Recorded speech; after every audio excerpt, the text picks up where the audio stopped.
motion lollipop. And I started this stream, so right in the middle of my conversation. Because I'm an expert streamer. Yeah. No, I'm not. Yeah. All right, so this way we'll have a recording of it, and the random person that might want to watch it. Wishlight wine added. Red lollipop is added. All right, I'm good to go. Okay.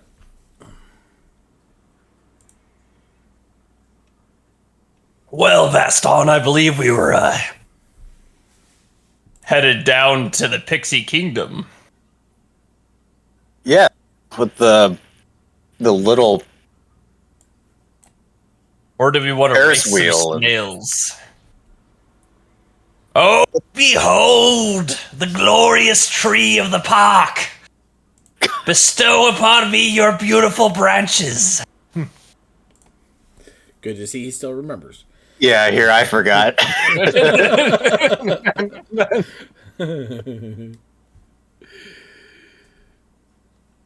Casually walk behind you on our way there. Passers-by look at you. And somebody walks up to you and says, "I really like how you greet all the trees nearby." And then walks over to Vaston and goes, "I really like the red color of your outfit," and then walks down and says some other compliment to somebody else. Of course you do. There's people following this individual shaking their heads.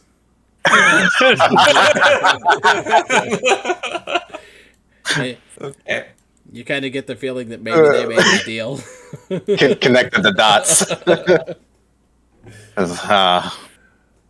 Poor lad.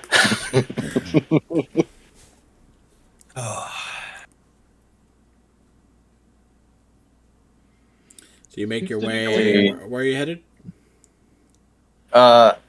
Snail racing or Pixie Kingdom? Let's set up the snail racing. Yes. Always wanted to race snails. Sounds very, very slow. Hello, beautiful tree. Oh, yes, I got. All right. Hello, beautiful tree and pixies. Yelling over the fence. See, once again, you can you see different food stalls and little small stalls, games and stuff that you pass by along the way. All those little buildings or little setups as you head over towards the snail racing. Behold the willowy branches of a massive oak. And I hope that is an oak. As you approach the area for the snail racing, you see that the grandstands next to this race course are filled with cheering fairgoers, ringing bells, swinging rattles, and waving flags. On the starting line, 8 giant snails are having their shells scrubbed by pixies. Above the circular course, a wooden gantry hangs from the branches of a central tree, where 2 goblins officiate the proceedings.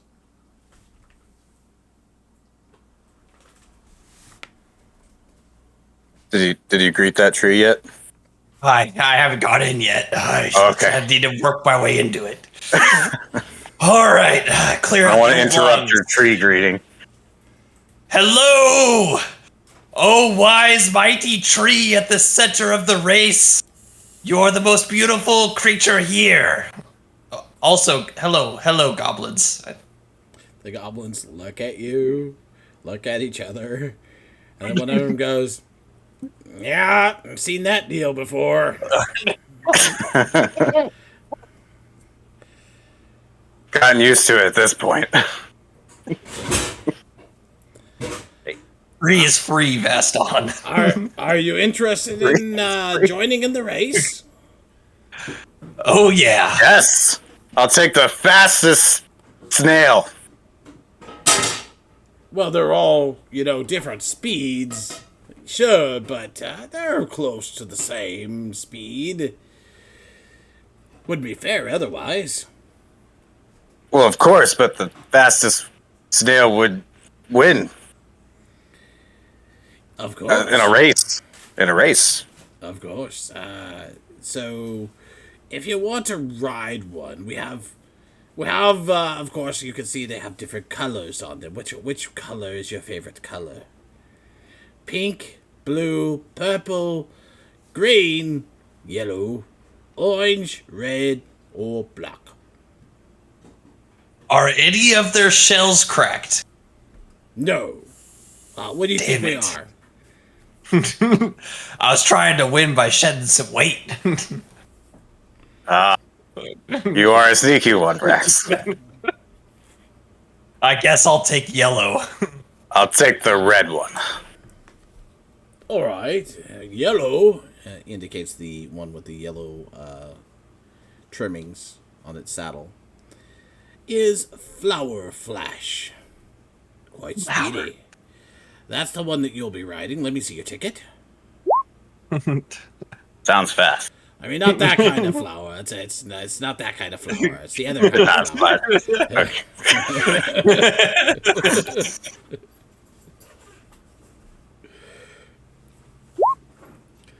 There you go. That's better. Respect your Flower. snails, boys. Flower Flash. And the red one there indicates another one that says, that's Breakneck. Breakneck speeds. Well, yes. Sometimes. Sometimes it's just breaking necks. No, it's not that kind of break. Yes, of course. Okay.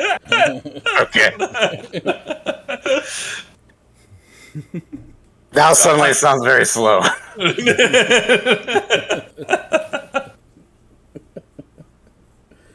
I'm losing. I'm sorry. Let me punch your ticket for you. Yep. So I just realized it's like, goblins punch your ticket, so make sure you mark that off. And then they explain. He explains to you. He says, "Now, we're finishing up getting them ready, and we'll need a few more contestants, of course. But the idea is you ride your snail, and it goes around the course, and the first one to the finish line wins." You look at the course, and you're like, "It's only like 500 feet long. Not that far, but I mean, they are snails." So, as you're waiting, a couple other people come over and fill it out for you. Fill out the competition. So, let me real quick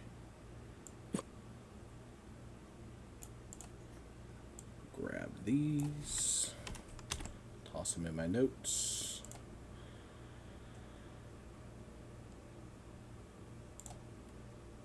And we'll do this, I think, here. Snail, rice, and then bam. Okay. And then all I want to do is insert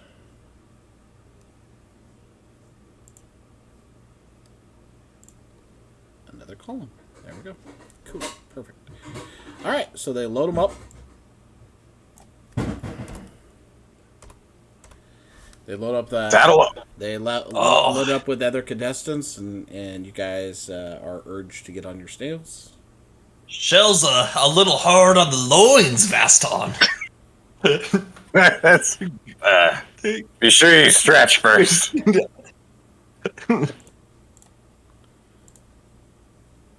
Well, All right, Breakneck. Let's show them what we got. Give them a good show. prepare to eat my grassy dust. All right, so here's how it works. Each round, 6 seconds, the snails will move forward their designated speed. You can attempt to make them go faster by making a wisdom animal handling check. If you're successful, they'll go a little faster. If you fail, they'll go a little slower. If you succeed by more than 5 or fail by more than 5, they'll go even faster or even slower. Oh God. So it gives them some variation, and then the first one to make it to 480 feet wins. Simple enough, right? Okay. Okay. That's pretty much all there is to it. We're rolling some dice for this, so I'm just going to try to keep it hopping along. So probably a little bit of description at the beginning, and then we'll just like do rolls to keep it moving. Ice battle. Yes. So, all right. So you guys get on. Goblin's like, on your marks, get set, snail, and they take off. You're extremely surprised at how fast they move in the first round.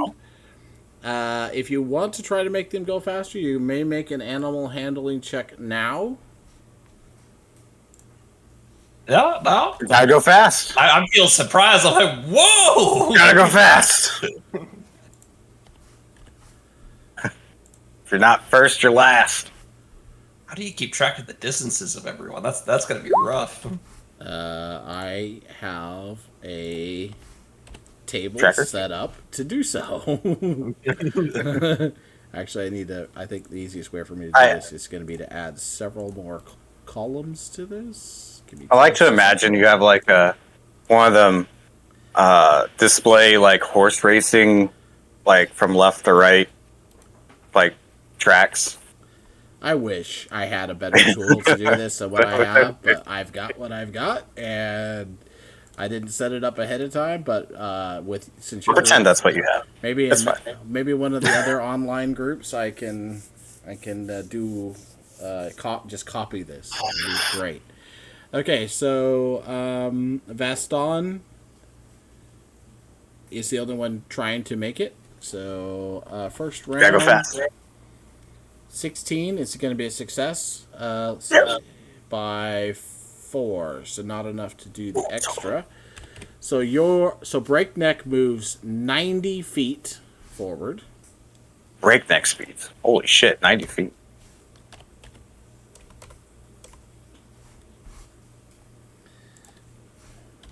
Actually, pretty far.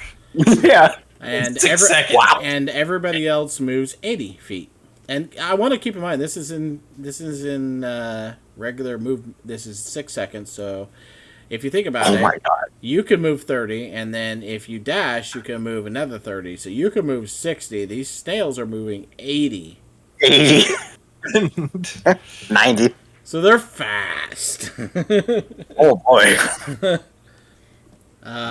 Like I said, a little description at the beginning, and that now we're going to get down to the brass tacks. So let's go ahead and roll round 2. Anybody that wants to roll can roll, and I've got to roll for a few people. So, Uh-huh. oh, Oh. so Oh fuck.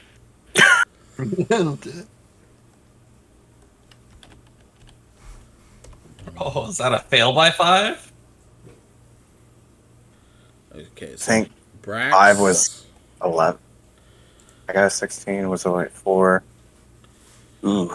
So Brax, you got. Okay, let's see. You're on Flower Flash, so It's fine. and then you failed by 5. So Yeah. Yeah. He succeeded by 5. The 5. I failed it. All right. So let me get the rest of these real quick. Take me a second. 1, 2, 3, 4, 5 of them. Oh my god. Succeed. 3 fails. fail? 4 fails. Okay. And the successes. Oh, cool. Okay, so It is a little spicy.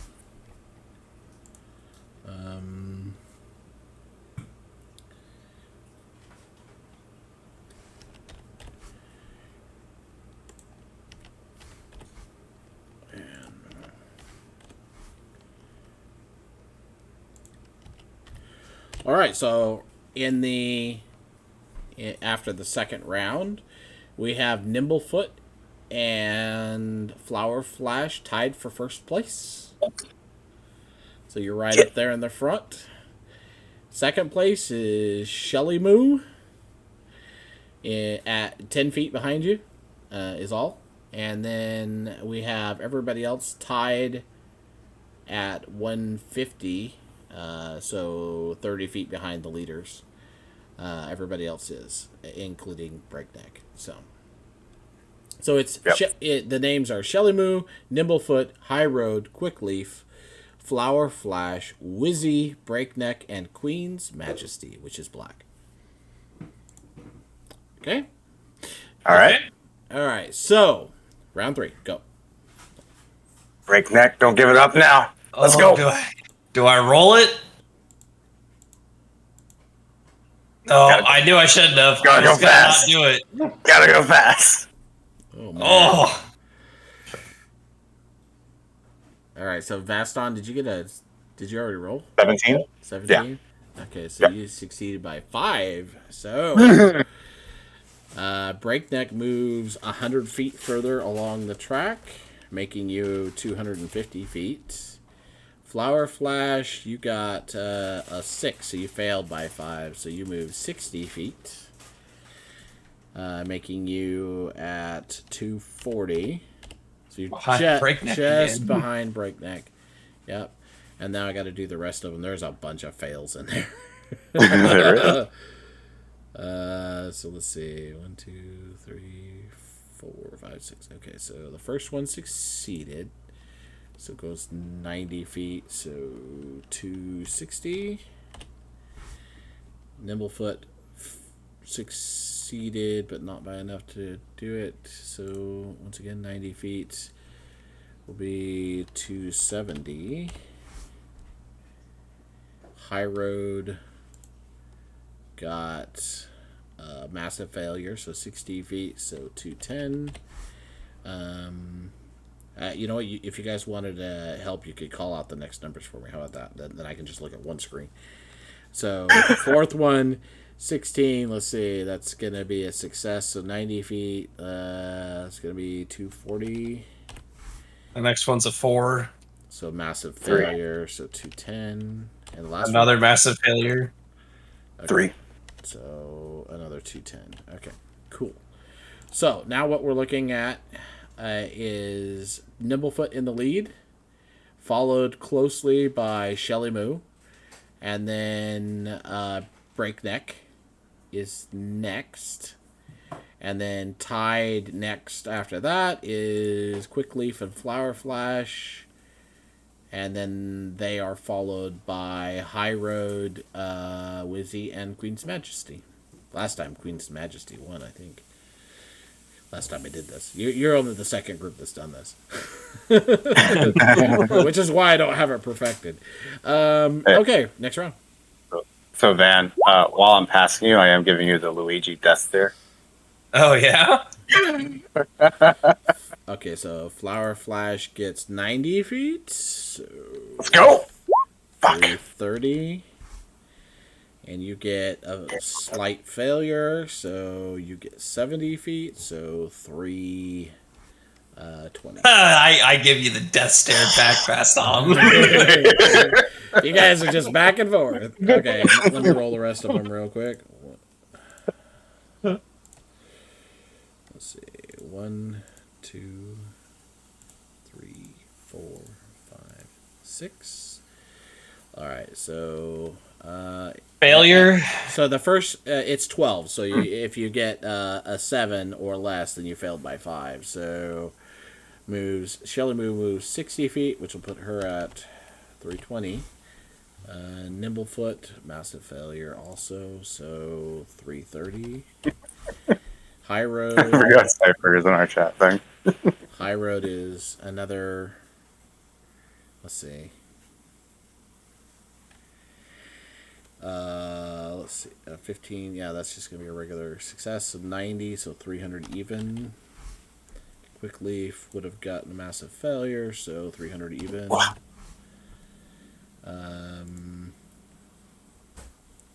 Then a regular success for 90, which is 300 even. For Wizzy and Queen's Majesty, it's only going to be at 270. Poor Queen's Oh my Majesty. God. All right, so we're looking at tied in first place, Nimblefoot and Flower Flash. And then tied for second place, Shelly Moo and Breakneck. Then we have High Road, Quickleaf, and Wizzy. And then in last place, poor Queen's Majesty. All right, go for the next round. Let's go, all red. Nice. All right. Damn it, man. So good. All right. On your heels. And another 100 for you, too. So...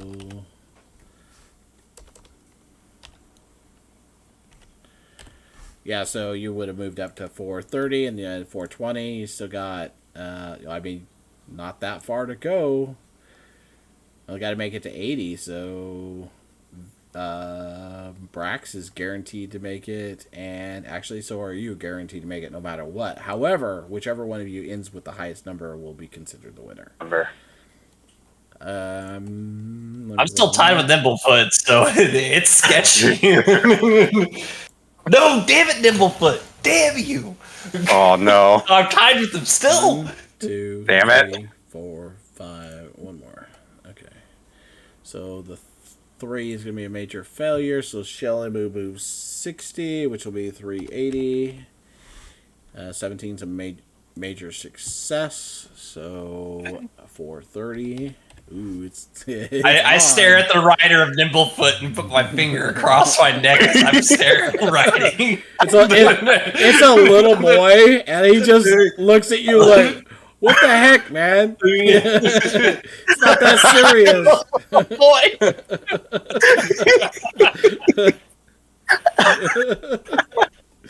It's terrible. Oh, shit. Let's see. The next one is major success, so 400. Quickly gets a major loss, so 360. Wizzy is a major success, so gets 400. And then Queen's Majesty gets a success, so 360. All right. Well, at least she's not in last place anymore. She's tied for last place. Not quite the same thing. All right. So once again, Nimblefoot and Flower Flash are tied for first. Second place is Breakneck, only 10 feet behind. I need them to fail, and I need a pass. Hard pass. Where was I? Oh, okay. So 430, 420, and 400 would be High Road and Wizzy, and then would be Shelly Moo, and then Queen's Majesty and Quickleaf. Okay, I imagine this will be the last round. So go ahead and make your rolls. Brax sings as we're going. He's like, "Behold the mighty speed of Vaston!" And kiss of inspiration. Bardic inspiration. Let's go. What? Gave him Bardic inspiration. So. Am I allowed to roll twice? You add a D6. I added D6 to it. To your roll. Okay. I didn't need it. All right then. Try. +6, so whatever. Oh, god damn it. I stole the spotlight. It's not my MO. It's not my I mean, it doesn't really matter. It just means that you maxed out your speed, so let's see, 530 and 520.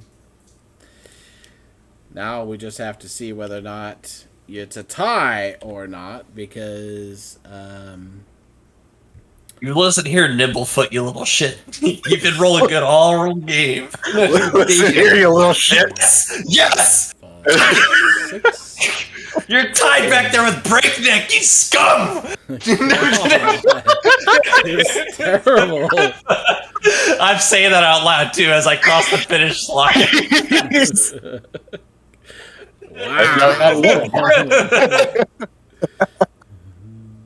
Wow. Wow. No brakes on the winning train.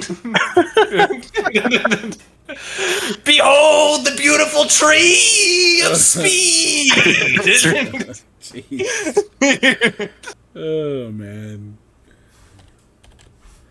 And then let's see.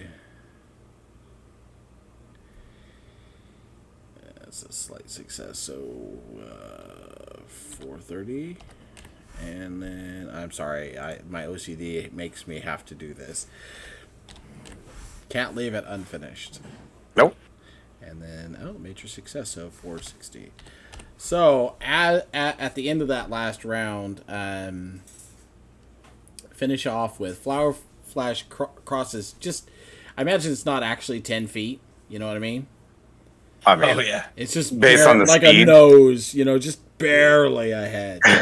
And because you had to catch up 10 feet too, so it is a near thing. Breakneck right behind, but let's see, followed by Nimblefoot and High Road, and then let's see, and then Shelly Moo, and then Wizzy and Queen's Majesty. Pulling up the rear. Right? No. Quickleaf is in last place. I'm sorry. Quickleaf is That's so quick. 50 feet away from the finish line still. Oh my gosh. Next round. But I mean, I still. So, there's lots of cheering. Then snails come to a stop and like pull over and let you off. And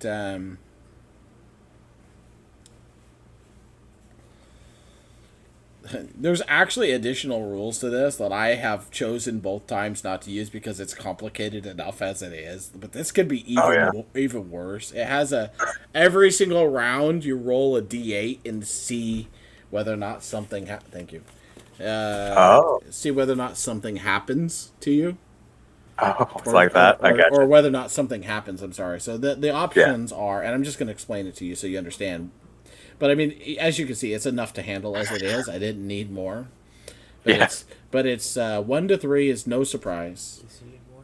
Yeah, thanks. 4 is one random snail gets a stitch, reducing its speed 40 feet this round. Oh. And it's random, so I just... Yeah, then you roll a random. Yeah. A spectator throws a head of lettuce at one random snail. The snail stops to eat the lettuce and doesn't move at all this round. And then there's 6 and 7 is one random snail is bolstered by the cheering crowd and moves an extra 20 feet.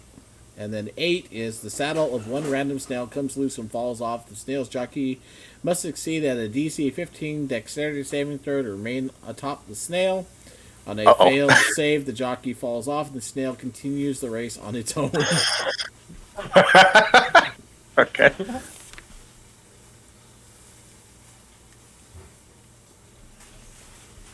My luck, I'd get the cannon.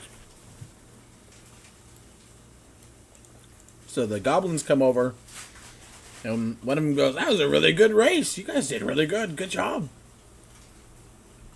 Didn't know you had it in you, Brax. Let's give a big pat on the back. Wait, we got to go for the manly high five. So, Oh, yeah. For the first place winner, we have this, and he holds up a potion bottle. Oh, I do like me some spirits. This potion, once drank, will allow you to have an extraordinary ability at something. It's a potion of advantage. It gives you advantage on the next thing you do within. A potion of extraordinary ability of something. Let me make it in the items. Oh no, it's not the next. It's not the next thing you do. It's one thing of your choice within the next hour. Oh. It's a potion of advantage. It should be an item you can actually add to your character. Oh, okay. I guess I'll go look it up. It's not that hard. It's got a search engine. Potion of advantage. Add to backpack. Got it.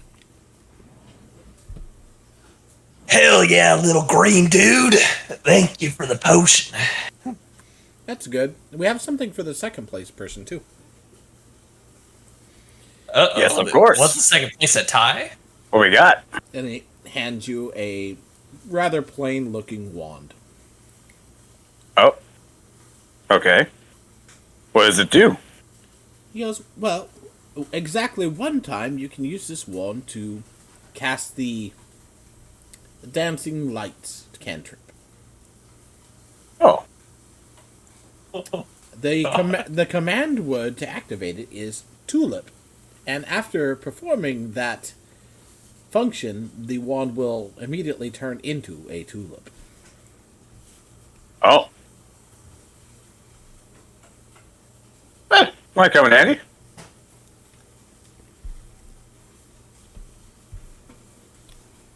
Thanks for playing. They wave and walk off to. You see the snails are being groomed by the pixies again. Oh. All the adrenaline. I'm just like fidgeting and jumping around, all wound up. Yeah, those snails are really fast. It's like, I was expecting just to race like, walking speed, not like that. Oh, those They were like tracks. turbo speed, Turbo snails.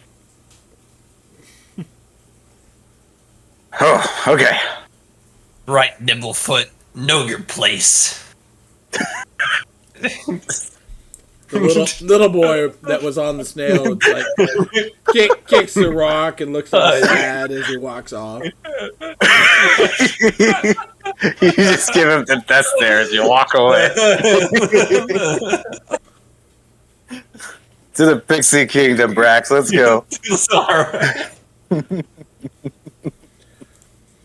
Oh, I'm dying. You start hearing the Witchlight hands, the carnies, calling out, 1 hour until the crowning of the Witchlight Monarch. Don't miss it in the big top.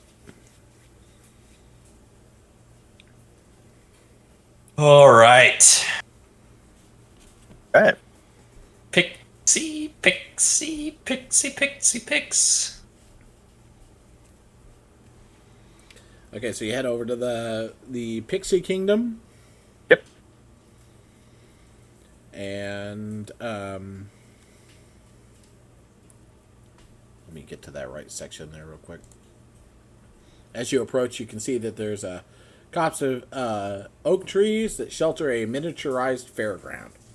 At its heart, you see a hamster running inside a tiny Ferris wheel encircled by minuscule wagons and candy stalls. A pixie sits cross-legged in the hollow of a tree at the entrance of this realm. As you approach, the pixie flies out of his little hollow and says, "Oh, would you like to enter the Pixie Kingdom? Fairest land of them all." Why, yes, of course. How do we fit?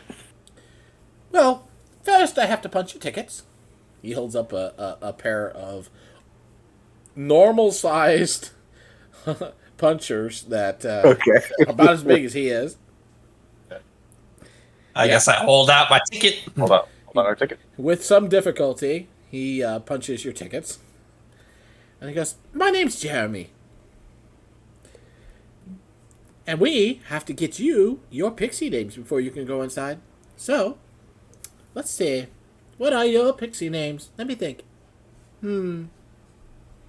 Well," he looks at Brax and says, "You kind of look like you would be Cotton Candy, I think. Yes, your pixie name is Cotton Candy." Oh, yes, I am King Candy. No. Cotton Candy. Cotton candy. Oh, delicious. Yes. It's Indeed. okay, we can work on that later. And you, my big fellow. Let's say. No, you can't be that. Yes, let us both be cotton candy. Well, I have the feeling this is descriptive of you in some way. He winks. But I think we're gonna go with cobweb for you. Cobweb. Yeah. Cobweb. You know. Sure. I figure there's at least some cobwebs somewhere on you. Winks at Brax again. No, I imagine not. So I Yes, check King, my biceps as flexing them. No, King no Cotton cobwebs Candy here. sees cobwebs on you, all right.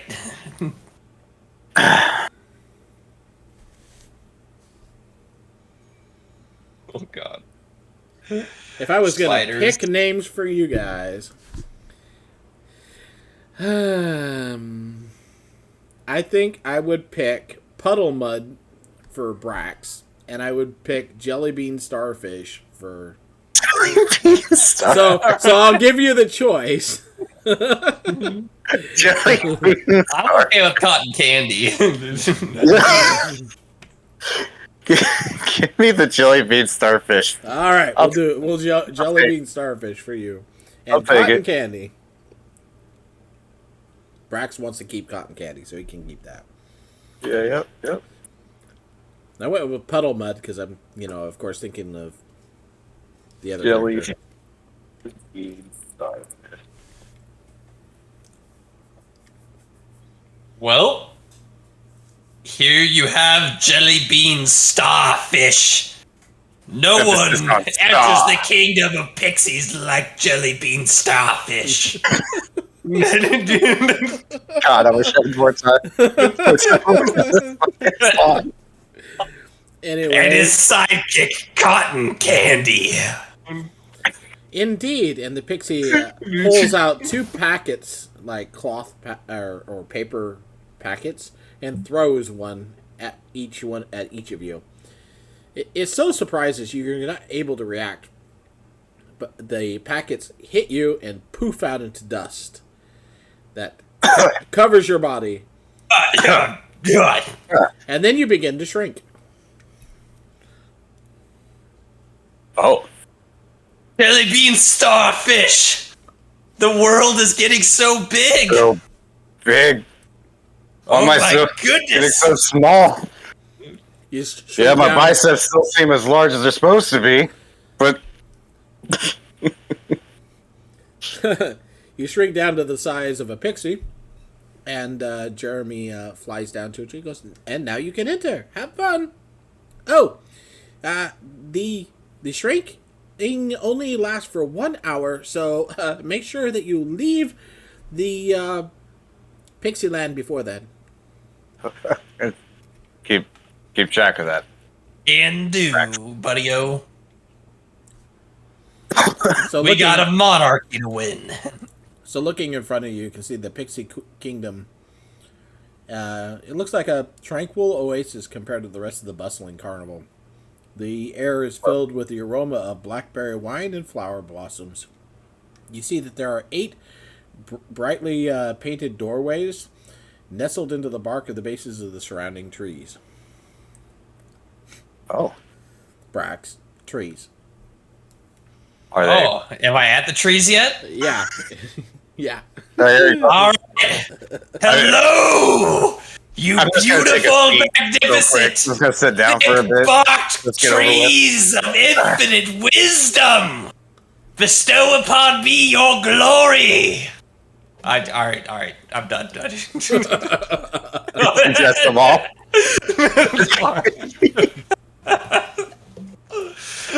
I'm sorry that I gotta look right there. Running, As you were, jelly bean starfish. Yes. Okay. running in circles around the wagons in this area. You see a pug that is normal sized and therefore very large to you. That's a dog. Oh, yes. And We need it one of these days. Maybe we could have this one. I mean, other than that, you see They need to be just as big. you see several pixies flying around. Some of them are sitting at tables. There's a few other fairgoers here sitting at the tables currently and eating and drinking things. One fairgoer is currently riding on the pug, and there's a couple of them you can see on the Ferris wheel. Oh, I want to pet the pug. Can I hail it and pet it? So you walk up to where the pug is running in circles, Yeah. and one of the pixies kind of flies down and in front of you and says, "Just a second." And the pug comes around, and he holds up a hand, and the pug kind of screeches to a stop, and he goes, and the fairgoer gets off, kind of dizzily. Like, whoa, that was interesting, a little. The pug just stands there going, oh God! I know that. and I bet we've had pugs for long enough. Yes, I know. Yes, you Yeah. did. Anyways, Yeah. I'd like to go for a pet. Like, what's your name, good boy? you walk up and go to pet the pug, and the pixie says, "Oh, his name's Pinecone. Watch out for the." Too late. The pug takes his tongue and goes, which is hanging out of his mouth, and goes and licks you from your toes to your nose. You're still holding your hand out. Yeah. It's a little slimier than it was. Like Clifford the Big Red Dog trying to lick somebody. Yep. Just good pine cone. The pixie goes, "Yeah, you want to approach from the side. It's safer." Yes, of course. The pug barks deafeningly at you. Just one big woof. Well then, all aboard. Yeah, let's you go both for a ride. You both want to ride? Okay, climb on up. Yeah. It kind of helps you get situated. All right, have fun. And he gives the pug a little whack on the butt, and it starts running around in circles again. Here we go. It's pretty easy to hang on with the fur and everything. It's easy to hang on to, but the ride is really jostling. So I need you to make Constitution saving throws for me, please. Of course it is. Cool. Vaston, you're like, this is kind of cool. And Brax is I'm liking this. I might lose my life. Oh my God! I'm gonna die! So fast!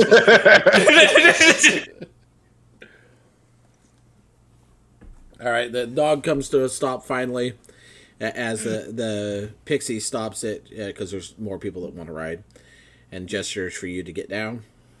Yep. We'll get down. I'll give him one more good pat. Good boy. Kind of turns and looks at you with his wall-eyed eyes. and you're like, oh, and then you realize it's definitely a male. Looks over at you and just kind of goes, all right. Like, you go play.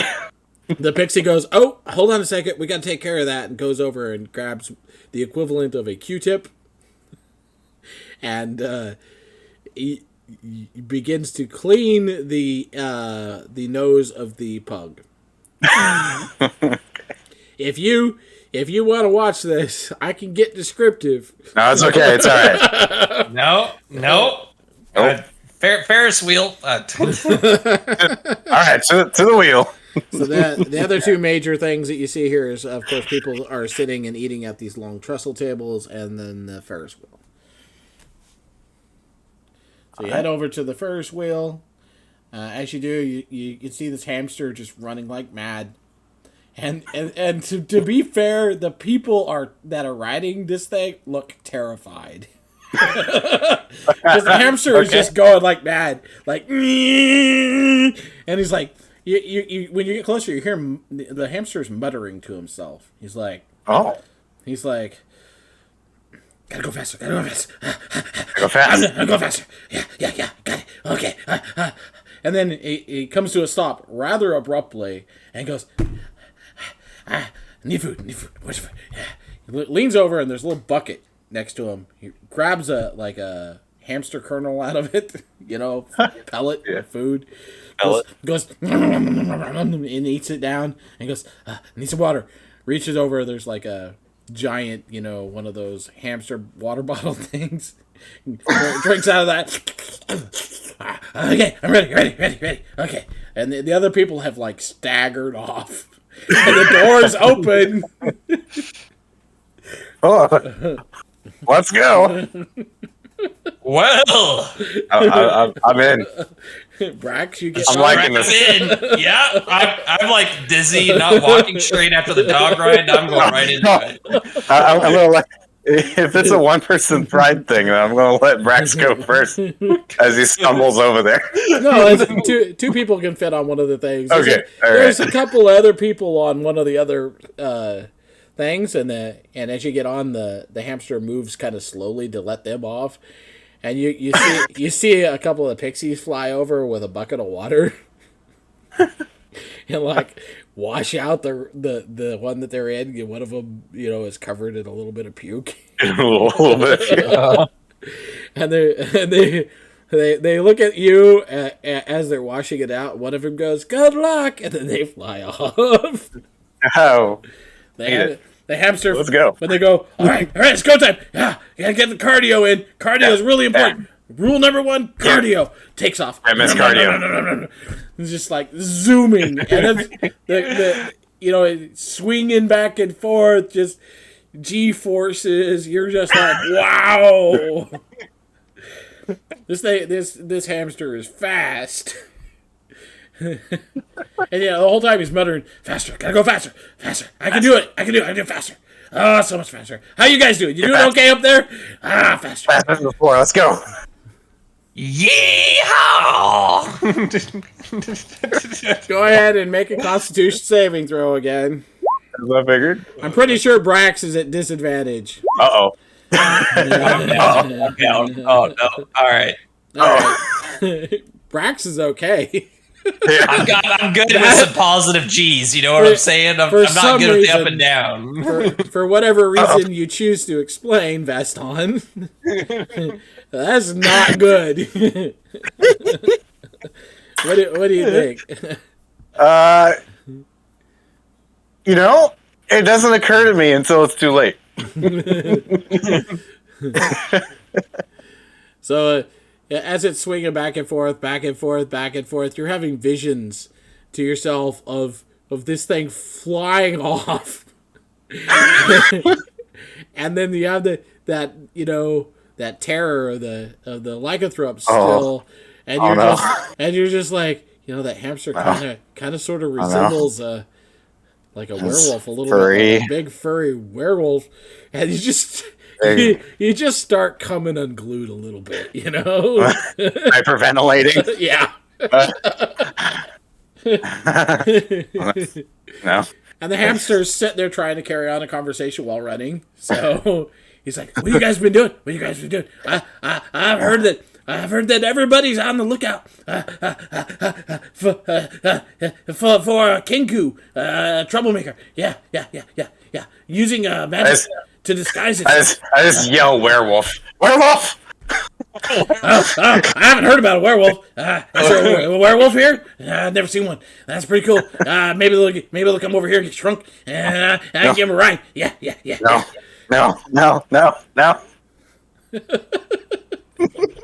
So Anyways, another thing, I heard earlier. Hey, I forgot to introduce myself. Where's the name? Give me a second. He's thinking too. He skipped over his own name. Where's the name? Oh, Biscuit. My name's Biscuit. Yeah. Oh, I need a biscuit. Hold on a second. Lurch. The thing literally goes all the way over like 3 times. Oh my god! And then, as the hamster grabs a nugget, slurps it down, grabs some water, slurps it down, and takes off again. Oh god! No. Okay, where is it? Oh yeah. So, you know Candlefoot? Yeah. The mime? Palasha, the mermaid, and him are, yeah, man, they're in love. That's cool. Anyways. I in the middle of this, I just yell, "No! That scares my son!" On top of that, Candlefoot's lost his voice. Yeah. Is that part of his act, I wonder? It's a pretty good act. Listen, we already fixed it. He has his voice back. Just please stop the ride. So going, I haven't finished my cardio yet. Hold on. I gotta finish my set. No. That's important.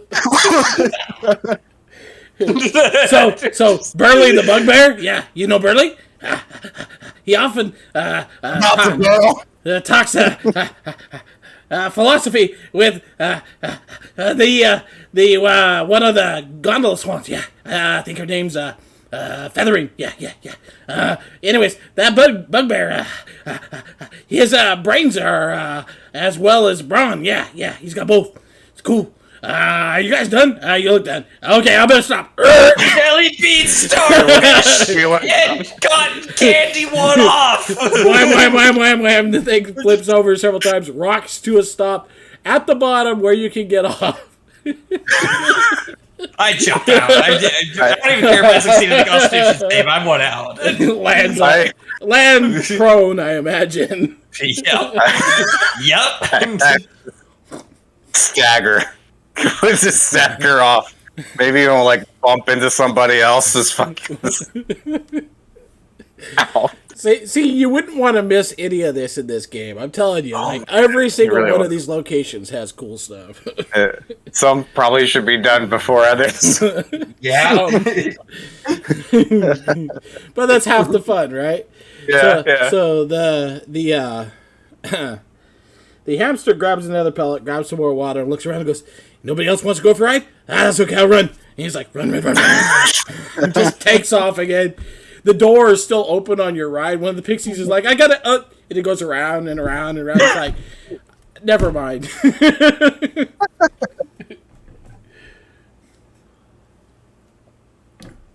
Now you see everybody over. It seems to be gathering over next to the trestle tables now. I guess, yeah. Okay. I'm just zigzagging my way to the table. I am looking for a fixed object that's not moving.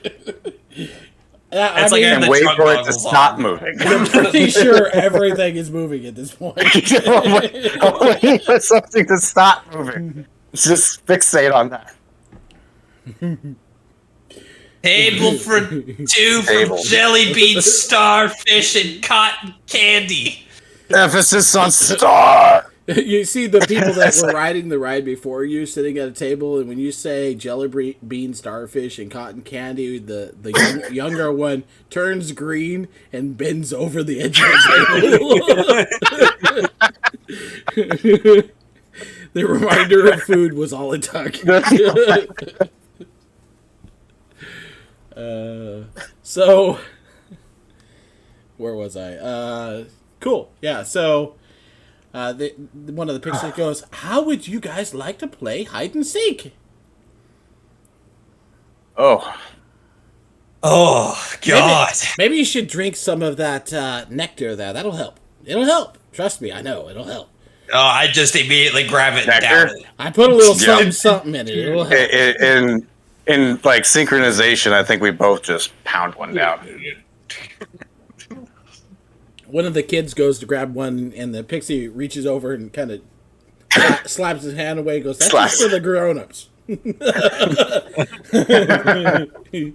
Oh, my fan does go faster. Oh, thank God. I was starting to sweat. All right, so he goes, "We're going to play hide and seek." So the idea is you go hide, and we'll try to find you. In particular, we actually have one person that'll try to find you, and one of the pixies comes up and goes, Huh? "That would be me. My name is Starbug. I'll be looking for you. This is my friend Honeymint." Honey mint? Howdy Mint and Starbug, may I introduce you Starbug or to Starbird? Jelly Bean Starfish, That's a good Emphasis name. on star. winner of the Big Top Extravaganza. Oh, how wonderful. Perhaps you'll get chosen to be the witch-like monarch here soon. Don't miss it. But we have time to play hide and seek first. So, you interested? No Sure. one hides like Jelly Bean Starfish. No one hides like Jelly Bean Starfish. Right, so we'll give a prize to the winner. All you have to do is go hide. So, ready, set, go hide! And then you see all the most of the people that are sitting at the table and standing around the table that are fairgoers run off to go hide. I guess I run off to a tree and I start whispering to it, "Behold, the beautiful sanctuary of my hiding." So I climbed up the branches. So you can hide. The three obvious places to hide are Biscuit's Wheel, the flower bed off to one side, and there's a heron's nest with a big sign in front of it that says Beatrice. Other than that, though, you can hide anywhere you like. There's wagons and trees and stuff in the area, as I mentioned before. Where would you like to hide? I'm hiding up in the tree. Like, up in the tree. Yep, I'm gonna climb the tree. Isn't it like super high? I mean, yeah. Oh, So never small. mind. I am not Like climbing the tree. Hundreds of feet up. You may die. Don't fall.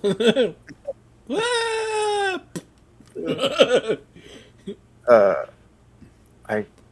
I'm thinking, so is, like the bushes nearby, they would be really thick, right? They dive Yeah. into a bush. The flower beds, yeah. Flower beds? We'll dive into a flower bed Okay. I guess I'm hiding at the wagon then. and kind of hide in there. So you go over to the wagons, Brax. Okay, so I need both of you to make stealth checks. Just like great. you were trying to stealth. Yep. What? Fuck! Oh my god! We're the stealthiest men alive. I'll never allowed to jelly bean Never. starfish across the way. find me. You'll never find me. Very good. The flower beds, when you go dive into the flower beds, you land on some of the flowers, and you hear them immediately go, "Get off, you big oaf! Oh, What I'm are sorry. you Sorry. doing? You don't just jump on the flowers. That's terrible." They continue to Oh. screech at you.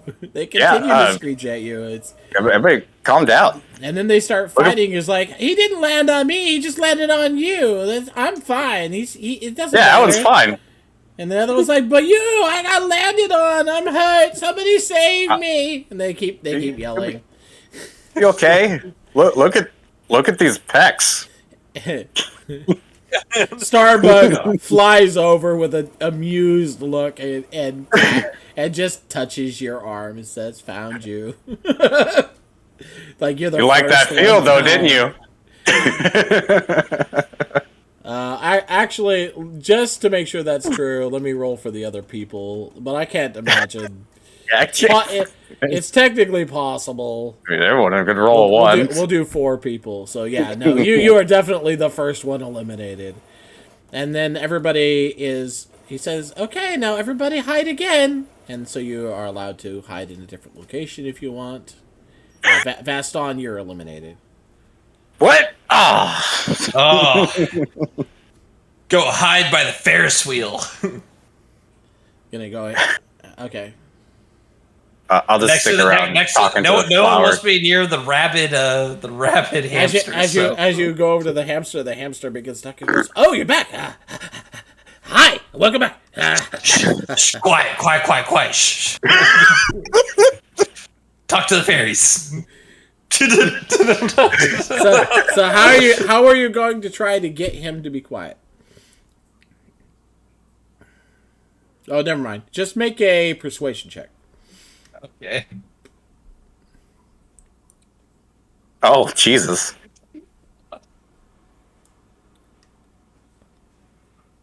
That's pretty good. Nice. So you have an advantage on your stealth check. As he goes, oh yeah, you're hiding. That's fine. I'll be quiet. That's good. He actually starts moving slowly on the thing. Real quiet, like you're like, holy crap, he can move slow. He's like, even his breathing is like super quiet. Okay, so let me roll for the other 4 people real quick. Alright, so Starbug goes and finds the one that got an 8 there. And then you reconvene to hide again. 3 other individuals and yourself remain, Brax. I'll go hide by Beatrice now, where the heron nest thing. Heron? Heron nest. As soon as you come over, she turns and looks at you and then says, what are you doing next to my nest? Did I hide under you? I'll pretend to be your little egg.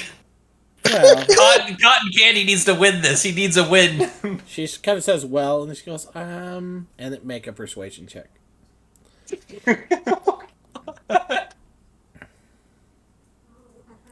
Yeah, I suppose. You seem pretty nice. Go ahead. Oh, I won't tell him you're here. And you get advantage on your stealth roll. God damn it. Let's see how the other people do. Oh, there you go. All right. I was like, oh, God. You're okay. What are my other options? Are there any other special places? I'm still talking to the flowers. You could try them. The flower bed, you could hide. That's the only other place. But you can re-hide at one of these places. It don't matter. Anyways, the next round, so... Where are you going to hide? Oh, God. I guess I'll go to the flower bed because I haven't gone there yet. Cool. The flower... Go ahead. The flowers, as soon as you walk over next to them, they're like, don't jump on us! He's going to jump on me. I just know it. Let me just gently sneak in there. I'll even, I'll play some music out of this wine bottle to soothe you after the pain that big oaf caused you. Make a persuasion check.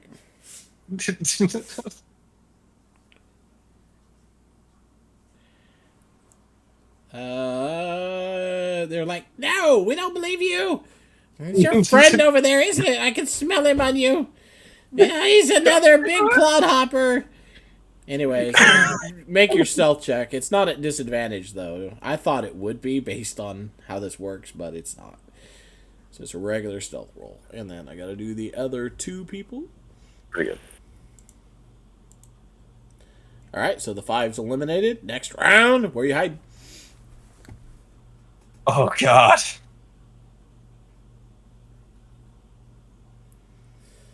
I guess I go to the heron again since I had good luck over there. She's like, you're back again? Listen, one more time. It's the final round. Roll persuasion. I'll share the glory with you, beautiful Beatrice. The persuasion roll is just basically to give you advantage or not. Mm-hmm. Yeah, so you have advantage. I'm trying to make it convincing why I would have Yeah. advantage. Oh, Though. it's good. Oh, God. I rolled There we go. a 3. I rolled a 3. So, the other person is eliminated, and you are the winner, Brax. So, As I flex, but I have a 7 strength. I'm really weak. so I tried flexing like You're jelly holding bean the- starfish. Look at me, jelly bean. Holding the back of the muscle, trying to hold it up. Honeyman flies over to you. Okay, well, you're the winner. Good job. Quite stealthy. And hands you a packet that is about as big as about 4 inches by 4 inches by about an inch thick. Okay. She goes, "This contains pixie dust. A little warning: it's not going to change size when you grow, so it's going to be very small. So, no, I'm going to do this different. She hands you a pouch and says that contains one dose of pixie dust, just enough for 1 dose, and it will change size with you like your equipment has." Okay. What does pixie dust do? I think it's what changes your size. And then she hands you 2 leaves and says you can use those as propeller blades. Propeller blades? Yeah, it'll allow you to blow the dust at somebody from a distance.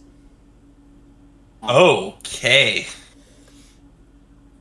So I have a pouch of pixie dust with propeller blades.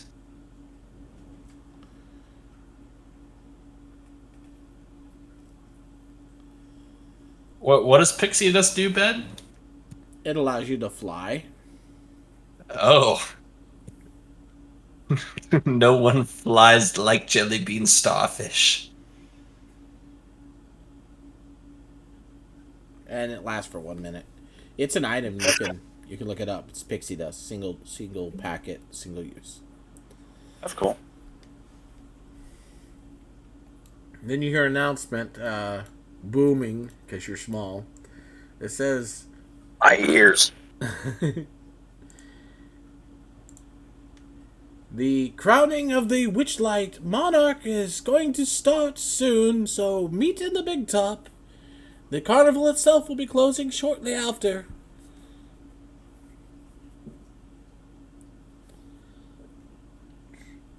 Well, all right then. How much time did we have left? Probably not. Honeyman says, "Well, you probably got about 10 minutes until the crowning, so if I'd hurry over." Goodbye, elegant trees of grandeur and Now- splendid beauty. You probably have time to hit some of the stalls if you want, actually. She looks at her wrist sundial and says, "Yeah, I think you've got a little bit longer if you want to use up the rest of the punches on your ticket Oh, Jesus. to play some Yep. of the mini games. So any of the punches you've got left, I'll let you use them at the mini games if you want." Oh, my. I think we need to discuss some strategy we're about to make. Well, we do need to talk. We do need to talk. Well,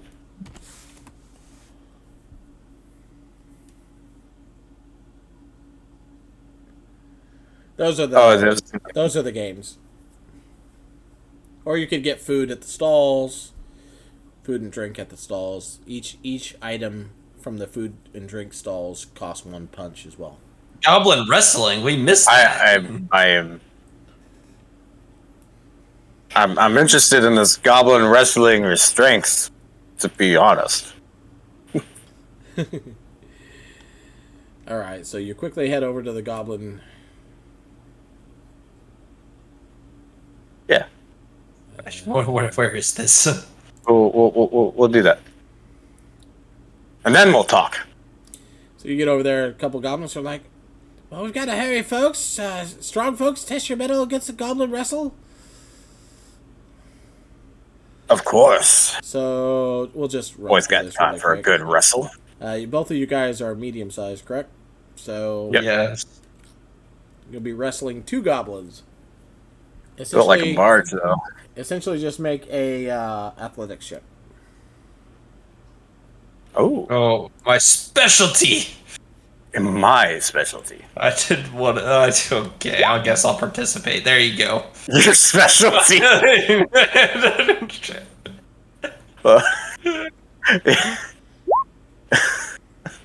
With a fucking +6.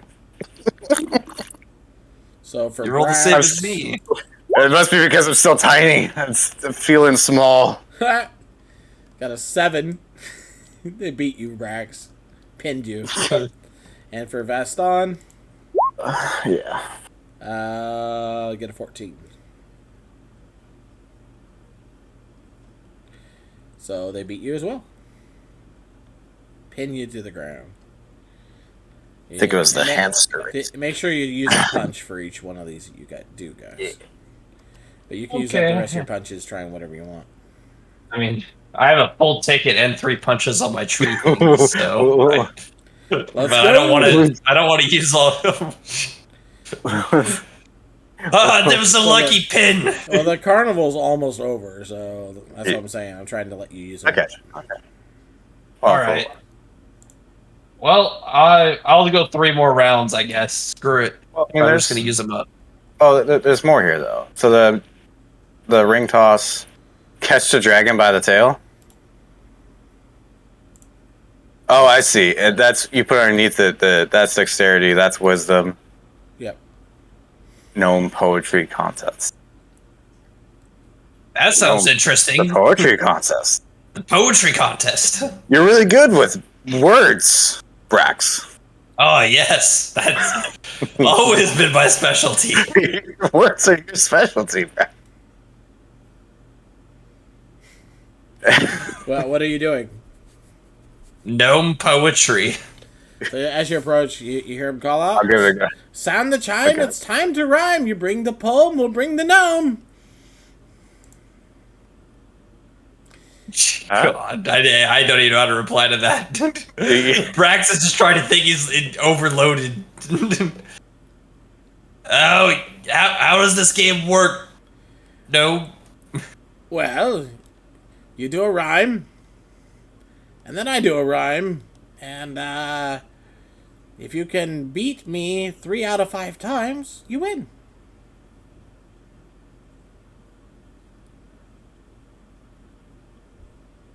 Well, I guess it's time to rhyme.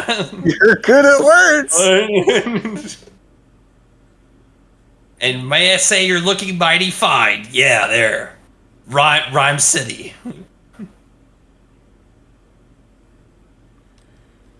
Okay. So what I need you to do is make a performance check.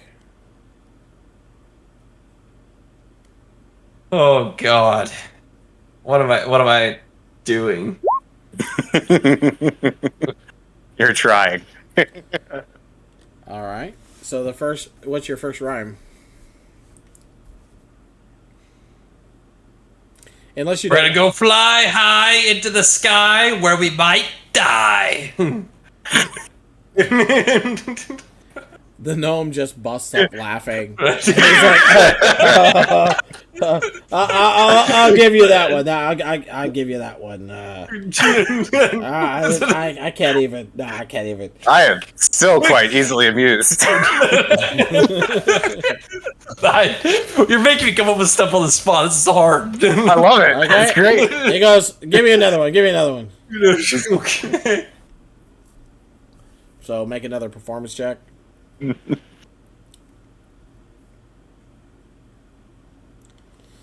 I'm thinking.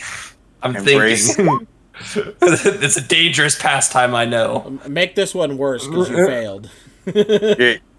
You're usually better when you're tired. So this has a DC, so you have to beat a 15. So you failed. So come up with a fail rhyme. You might be shy when you cry because you're not very The gnome goes, "Oh, that was terrible. That was so terrible. I don't understand why this guy is here beside me. But this fry," and holds up a French fry, "is going into the sky." He throws it up. "And now I've got to go pee." Everybody nods at him like, "Yeah, that was better. It wasn't a lot better, but it was a little bit better than his." It was a little better. All right. I have to tell you to suck. That's funny. Okay, go ahead and make another check for the third round. Okay, so another fail. No! I had a good one lined up. Oh, we could just skip it and say you failed. Alright, I failed. Go ahead. You get five goes, so... Oh, you're not doing so hot. Oh, just Come on, Brax. Almost good enough, but not enough. So you failed 4 out of 5. Oh, no! You need a 15. Oh. So you failed 4 out of 5. You fail. Ah. That is difficult. After riding the snail, he definitely failed, and now he will stand over there and quail. Alright, let's go again. I can't take defeat like this. No one outrhymes the Brax. Why do we have to do the hardest ones for the DM? Okay. Go, you're the most entertaining. Suffering too. You'll suffer with me. I am suffering with you, let me tell you. Yeah. Success. So now do your good rhyme, because that's a good number. Yeah, see, this is a fine rhyme that'll make you want to watch a mime try to rhyme. Yeah. Ooh. Suck it, you little gnome. The gnome just says it's crime time, don't whine. And everybody's like, "Oh, that wasn't bad, but his was better." So, alright, so you got 1 win. Yeah, it's 5. 5 times you got to do it, so.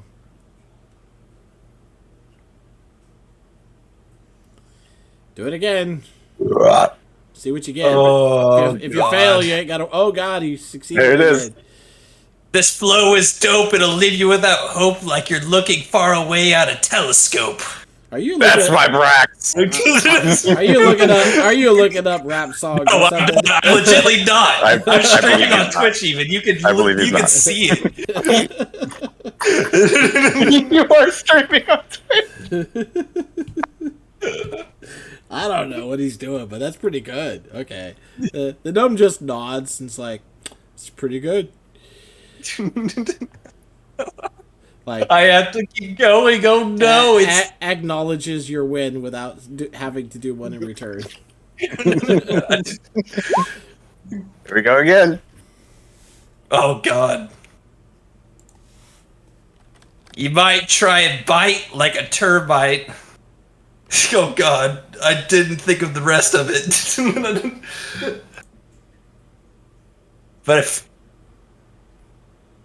But maybe you'll take flight because you'll be filled with bite. Oh no. Oh, no, I'm losing it. I'm losing it, boys. My sanity. I pulled myself into this. Yep. Ben just has to do one that's really, really bad now.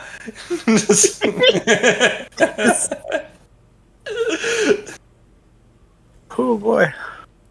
Appalled by your sheer awfulness.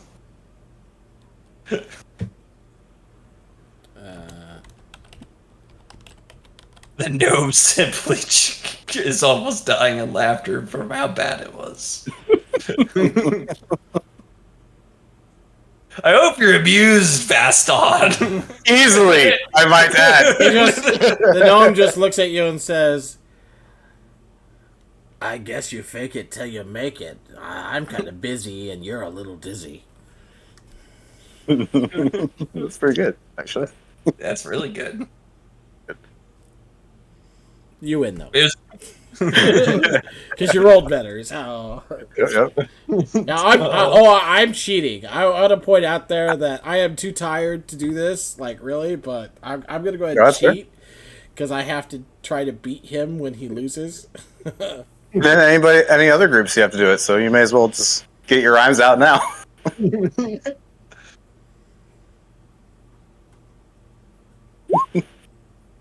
Ah.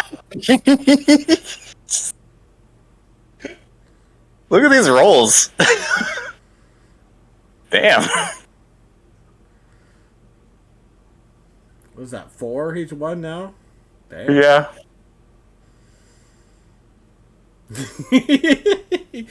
I gotta give him some time because Yep.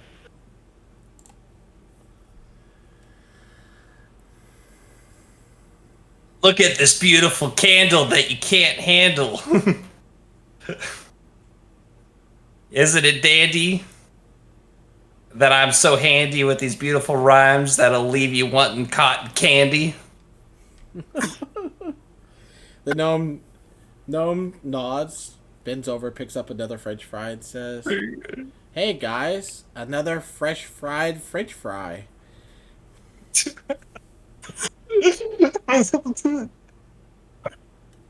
Oh no.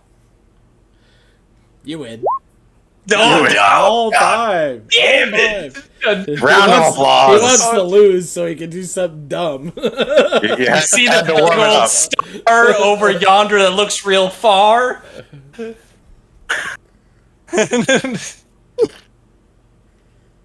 I want to say the word car, but I can't because it's D&D.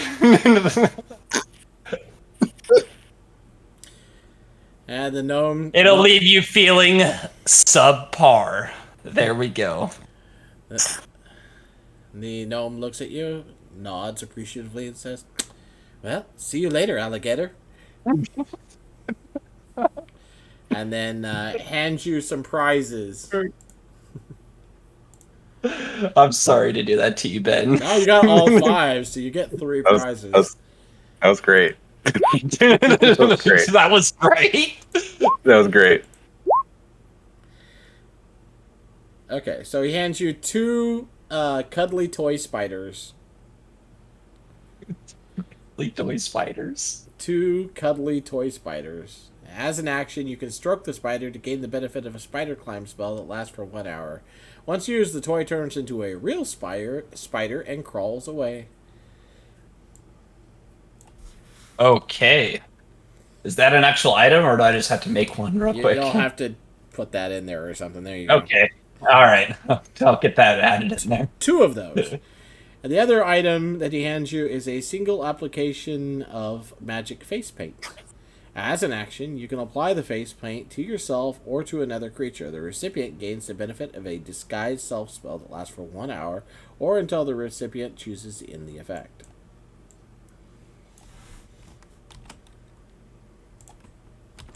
He goes, "Good job! Round of applause for him. Good job." Yes. I'm going. Yes. I'm sorry. I'm shutting down my shop. So, because I'm not freaking doing this anymore. And he heads over to the big top. You can do more though. Just not him. Please God, not him. I'm feeling inspired. I didn't I don't know. I wanted to do one bad one, and I didn't get to. I'm feeling inspired by Brax's,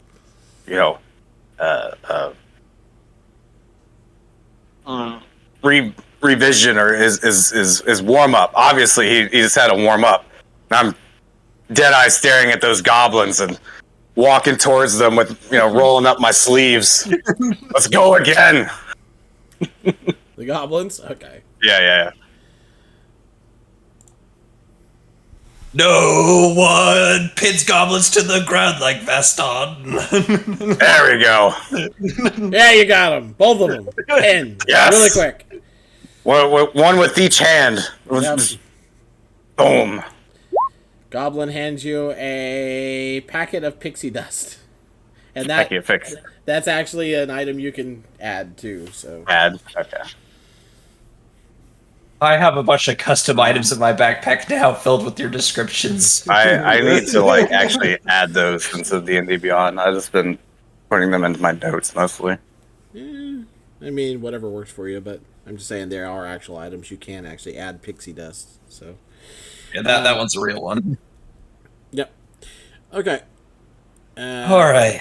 Keep using those punches. Let's go. After using, my tree ticket is done.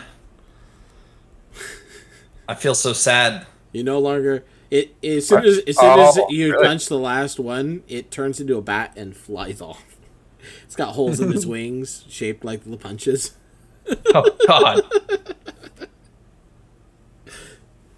You do more to me? It yells at you over its shoulder. It says, "How rude!"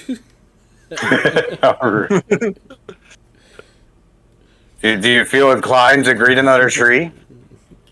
Oh, I feel like I must, in good heart, greet the trees from now on. Wow, that's gonna be really interesting in the swamp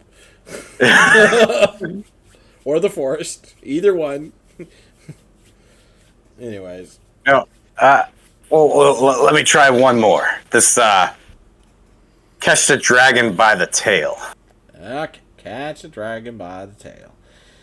So as you walk up, it goes, prizes, prizes, prizes. Catch the fairy dragon by the tail and win a piece of its hoard. So he's holding a blindfold up. And he says, all you have to do is stand in the booth. And while blindfolded, you must grab the tail of this elusive, giggling red fairy dragon. Sorry. And you see it fluttering around over his shoulder, looks at you quizzically, cocks its head to the side.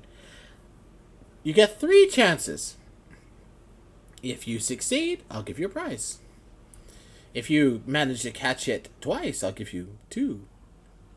If you manage to catch it all 3 tries, I'll give you 3. Let's do this. All right. So what you actually have to roll on this, as he gets you in the booth and puts the blindfold on you, is you have to make a perception check. DC 18. Fuck. Oh, I mean, yeah, great. I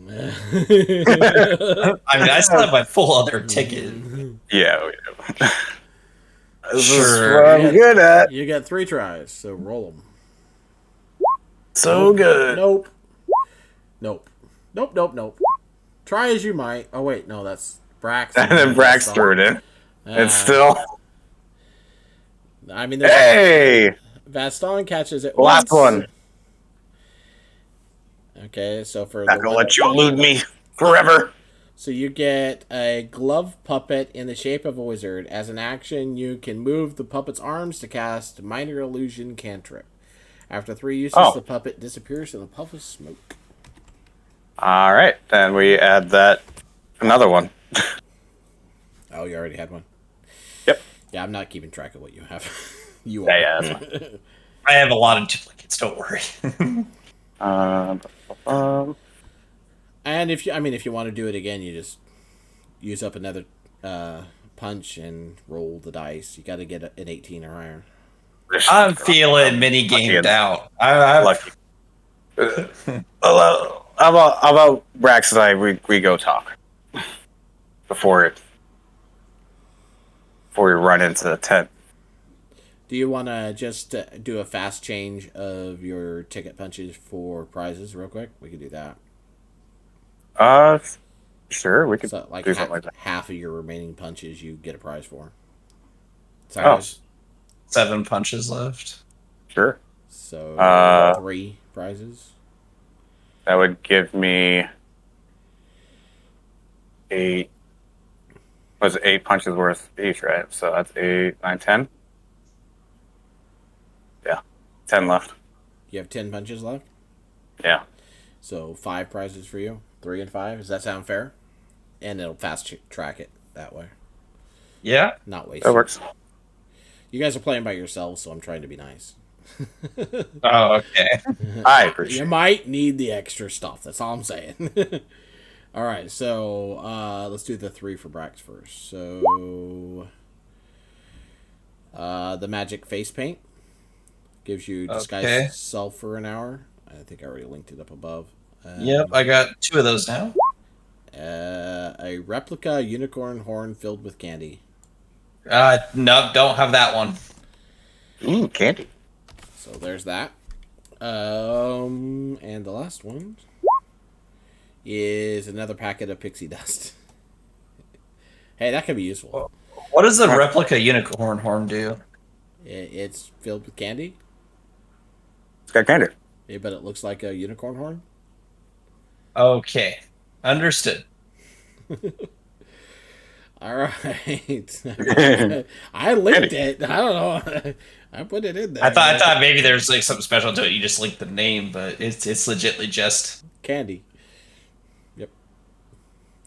Okay, and then for the 5 that you got, we got the face paint. Okay. Glove puppet. Another puppet. Pixie dust. Pixie dust. Bottle of Witchlight wine. Ooh, got me a bottle. You need that linked, or you good? it plays music when you pop the cork. That's your description. Yeah. As long as it has wine in it. There you go. Just in case you didn't have it. Let's see, what was that for? One more. Okay. And another packet of pixie dust. All right. I'll put a 2x on that one. I have to go through all this later. Condense it. And That'll be then, fine. both of you roll a d20 for me. Just a straight d20 for me. All right.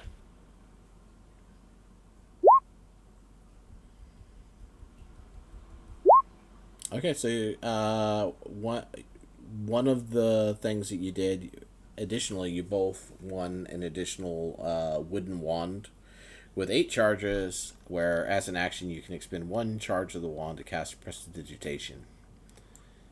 The wand cannot be recharged.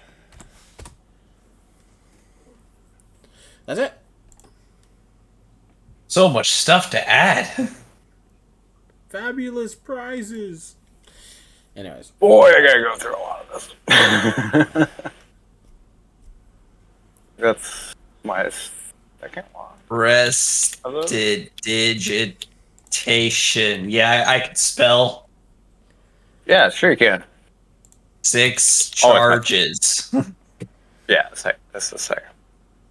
So then you head over to the big top for the crowning of the Witchlight Monarch, correct? Unless you're going to do something else. Unless you wanted, you wanted to have a talk or something first, I think. Yeah, we'll talk, like, sidebar. Probably while you're running around doing your games. Just a second, I'm going to jump up and grab a drink. 2 things of pixie dust. Holy cow! I got it all added. Yeah, I need to condense it. I have it just in a notepad, like, as I earn things. So I have I have duplicates and triplicates in there. Oh, I guess I'll piss real quick. All right. So I'll walk around my room.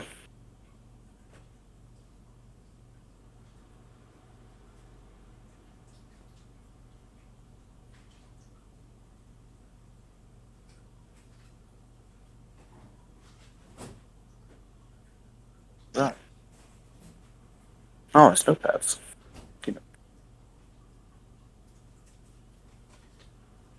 True form sticky notes.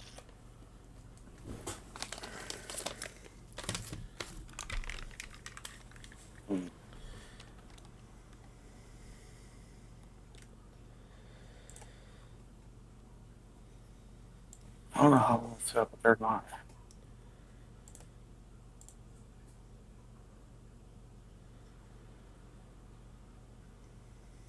Want to put it there, but HDMI cord ain't long enough.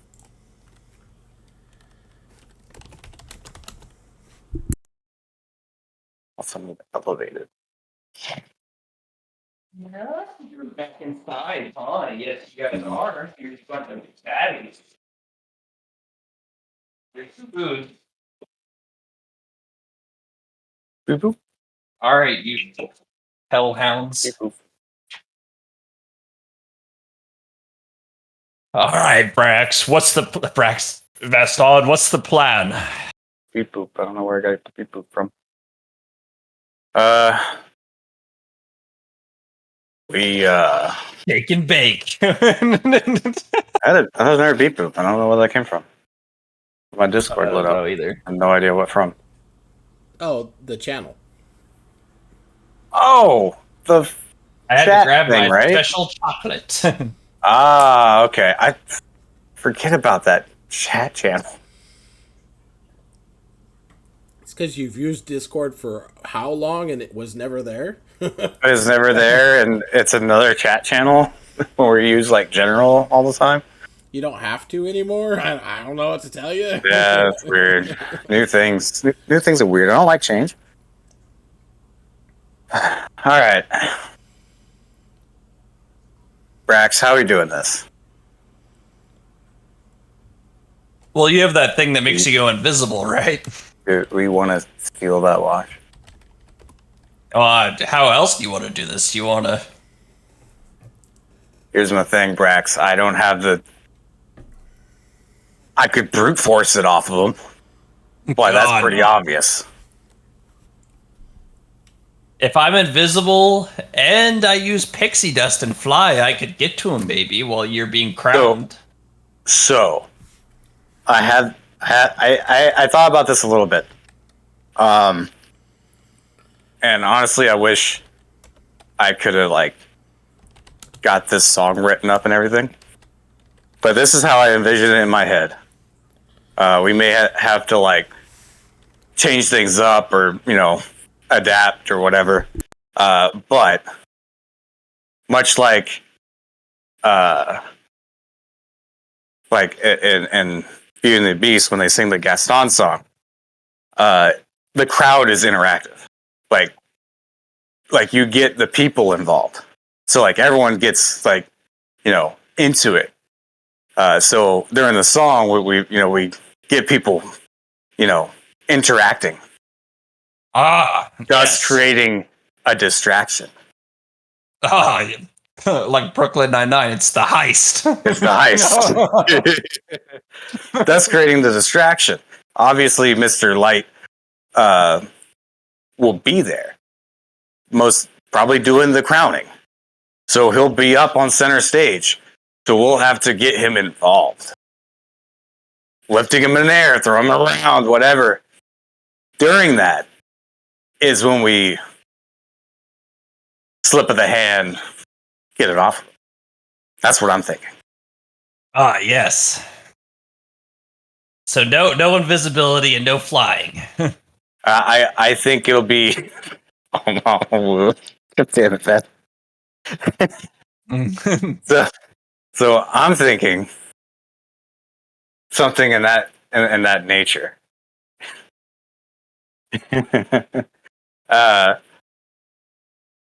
I figured worst case scenario, if I needed to be the one to snatch it, maybe I lift him up, when I'm displaying my strength. And then Yes. Toss him around or whatever. But it's during that toss or that sudden movement is when I grab hold of the watch. So when you sing the line, breaks off. when I was a lad, I ate 24 muffins so that I could get large. And then now that I'm grown, I eat 5 muffins so they're roughly the size of a barge. That's when you grab it. I like that. That we could work with that. That's what we ate, right? At the Feasting Orchards? We ate we ate muffins. I don't like the whole eating thing because it makes me sound fat. But there's eggs in muffins, right? Yes, yes. They're very healthy for you. Shit. But I'm thinking something like that. We kind of have to just get the crowd involved, and preferably if you could do the swipe, the better. But if I had to, just yank it off of them during the build up and the crowd and the show. Okay. I like it, because we're guaranteed to win this. No way we're losing. No way we're losing. No way we're not the Monarchs. We're too awesome. Obviously, I'm the Monarch. There's no way this could go downhill.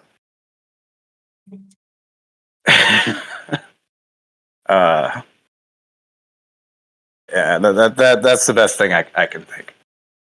Just rile the crowd. Rile the crowd.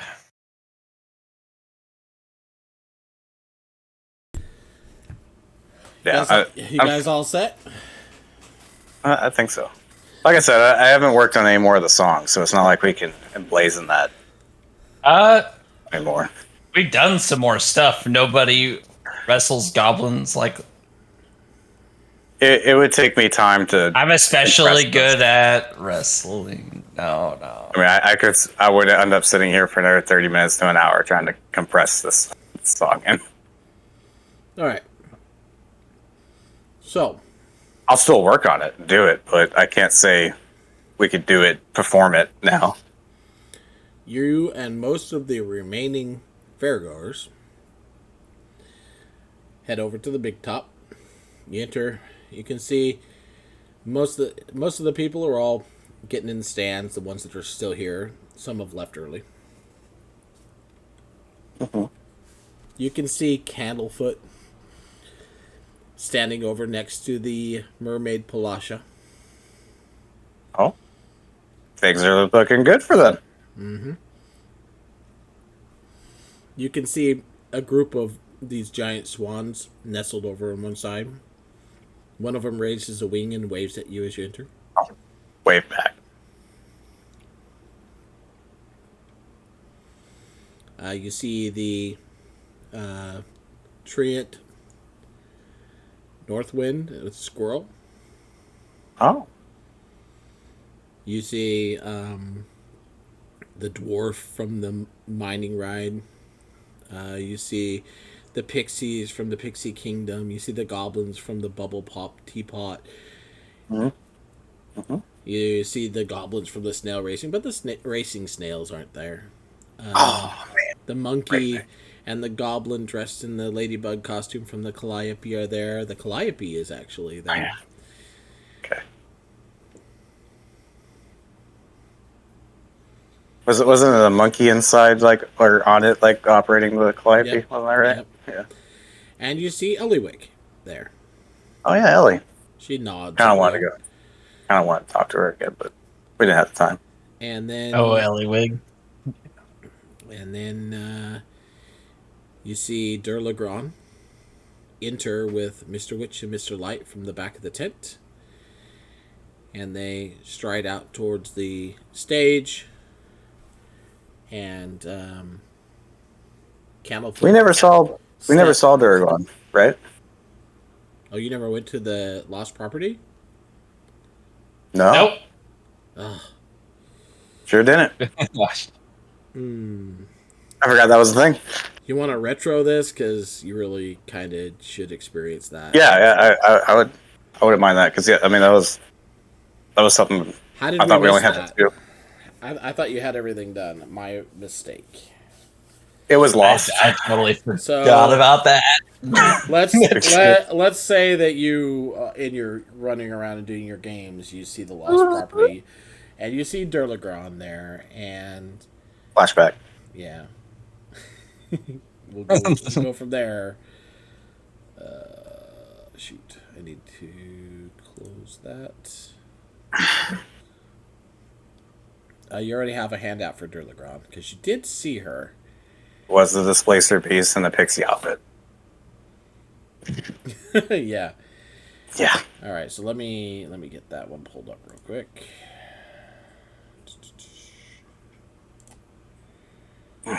So we're just gonna say that this happened in the past, real quick. So Okay. Yep. All right, so outside the Lost Property wagon, you see a large feline creature with midnight blue fur, has a pair of tentacles rising from its shoulders, and wears fake butterfly wings. It also has 6 legs. Hanging from its collar is a small wooden keg the creature roughhouses with 2 young boys. One squeals and says, "Again, Durla, again!" while the other one hangs onto the creature's neck. Oh my. As you approach, one of the boys fills a cup with something out of the keg at the cat's neck, and it holds very still to let him do that. And then looks up at you as you enter. And you see a set of scars across its face, like something is clawed it across the face. Oh. They look like old scars, though. The cat looks up at you as you enter and says, first of all, do either of you speak Sylvan? Nope. I don't think so. We speak Common and Dwarvish, and that's it. Yeah, I think so. Yeah. Okay, so she says something when you first enter. You don't understand it. It's kind of a music, melodic sounding language. And then she waits for a second, and then she says, and calmly she goes, "Welcome." Or let me do this right. Well, let me do it right. Well, welcome to Lost Property. How can I help you? Gotta find her voice there. Yep. Well, you see, I lost my ability to play an instrument. And I was wondering if you could help me find it as I attempt to strum my lute. Back. She holds up one of her paws to one of her ears in grimaces and says, "I can see that," but she looks over at the wagon next door and she goes, "We don't quite have those kinds of lost things here."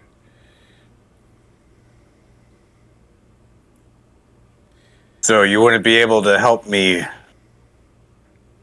hear my bell either? No, I can't help you with that. Of course not. That's kind of strange, actually. And Nope. as you're watching, one of the little boys toddles over to the... Well, not toddles. He's not quite that young, but he's young. Goes over to the cart Waddle. and picks up what appears to be a mirrored ball out of the cart and kind of stares into it. Durla's looking at you, and then she turns back towards the boys, and she sees the boy with the ball, and she kind of gets to her feet really quickly, and then turns and bats the ball out of his hands. He goes and says, "No, not that!" The little boy immediately bursts into tears and runs into the crowd.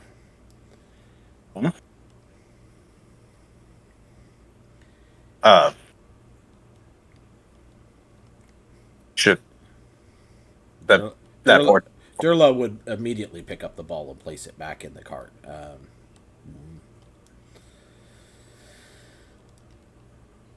That poor child. Durla goes, Where did Vero go?" She looks around. Vero's the boy's name? Yes, he didn't take off, did he? Oh, yes, he did. And the other little boy starts to cry, and she goes, "Oh, it's okay, Alwyn. I'm really sorry to ask you this, but I can't leave Alwyn by himself. Can you please go look for Vero?" Well, of course. Is Poor he child. also a thing with tentacles? What? The boy. What? What? What are you going on about? This is tentacles. No, they're It's a boy. A boy? They're two human boys. Yeah. Oh, Yeah. A human boy. She just scared the boy. The boy went crying and running off. oh. Where you at? Yes. Yes, of course. Should only take a minute.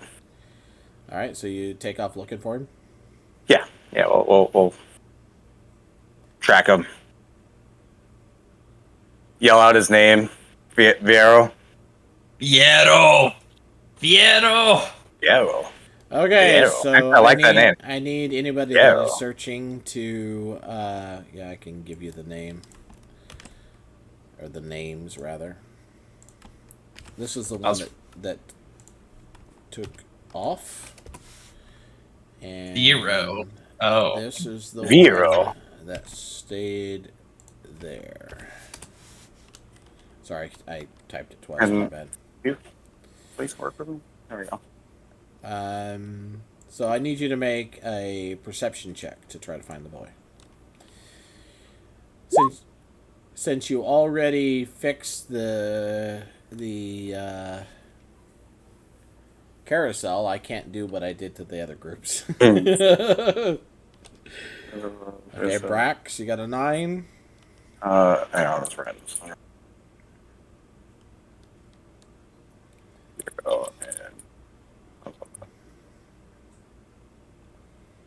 All right, perception check. As we've seen before, I'm very good at this.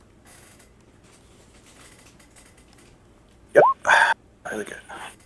That's not bad.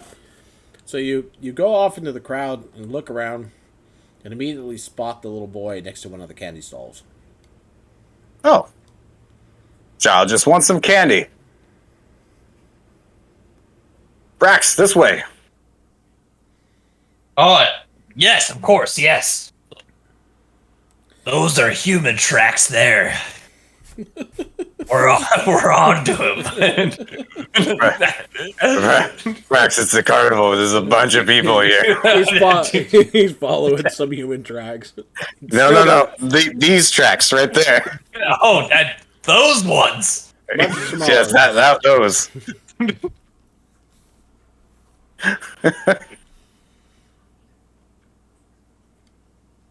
Oh, you're the Hello. tracker, not me. Yeah.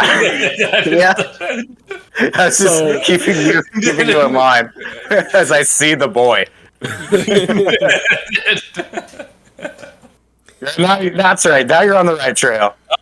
Oh, Vero. There he is. All right, so he's there, and the shop owner is trying to explain to him that he needs a ticket, and he's just like, "But I want some."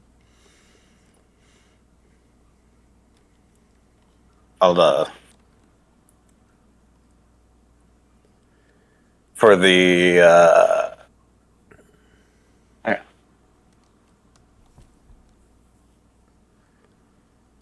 I mean, hey, Brax, if you got some candy. Oh, yes, as I whip out the unicorn horn. There you go. Sure, we're mixing time up here, but that's fine. All right, so you give the little boy the candy, and you lead him back over to the lost property. Did you get that on the ticket exchange, or I thought you won that? Oh, you did get it on a ticket. Yeah, it's fine. Yeah, because I also didn't want to use a ticket because then you already used your tickets. Yes, I know. I'm just like, that's fine. It's just candy. It's not a big deal, so it's cool. That's what I was hoping. Perfect. That's fine. It was the ticket punch you would have got that with got given to the boy. There you go. Same diff. Oh, okay, there. Okay. So, Replica unicorn horn. Delete. Goodbye. Delete. Given to child. okay, so yeah, it was full of that waxy yellow, black, and orange stuff. Oh. Usually found at the celebration of the dead. I think I know what you're talking about. Yeah. Yeah. Anyway, Yeah, you'll enjoy this a lot more. Yeah. So you take it back over, and Durla sees you coming and says, "Vero, you're not supposed to run off like that." And kind of pushes him over inside, and then blocks off the exit with her body so that they can't easily get by her. I mean, there's still room to get by her, but not easily. And she says, Lost boys, lost property. "Thank you. Thank you very much." No, it is very sad to run off and be alone. She kind of handles the ball and says, I did not mean to scare him, but this ball is precious to me. It said it was like a mirror, right? Like A mirrored that what you ball. said? Yeah. A mirrored ball? Yeah. Yeah. It's a nice ball. Looks nice. It belonged to my cub, Star. Oh. You used that in the past tense. Now I'm feeling sad. I laugh. No, it's bad. Yeah. I've only been through this like 4 times. It's fine. Yeah, Durlagron kind of nods her head down a little bit and looks into the ball and says, Star has been missing for some time.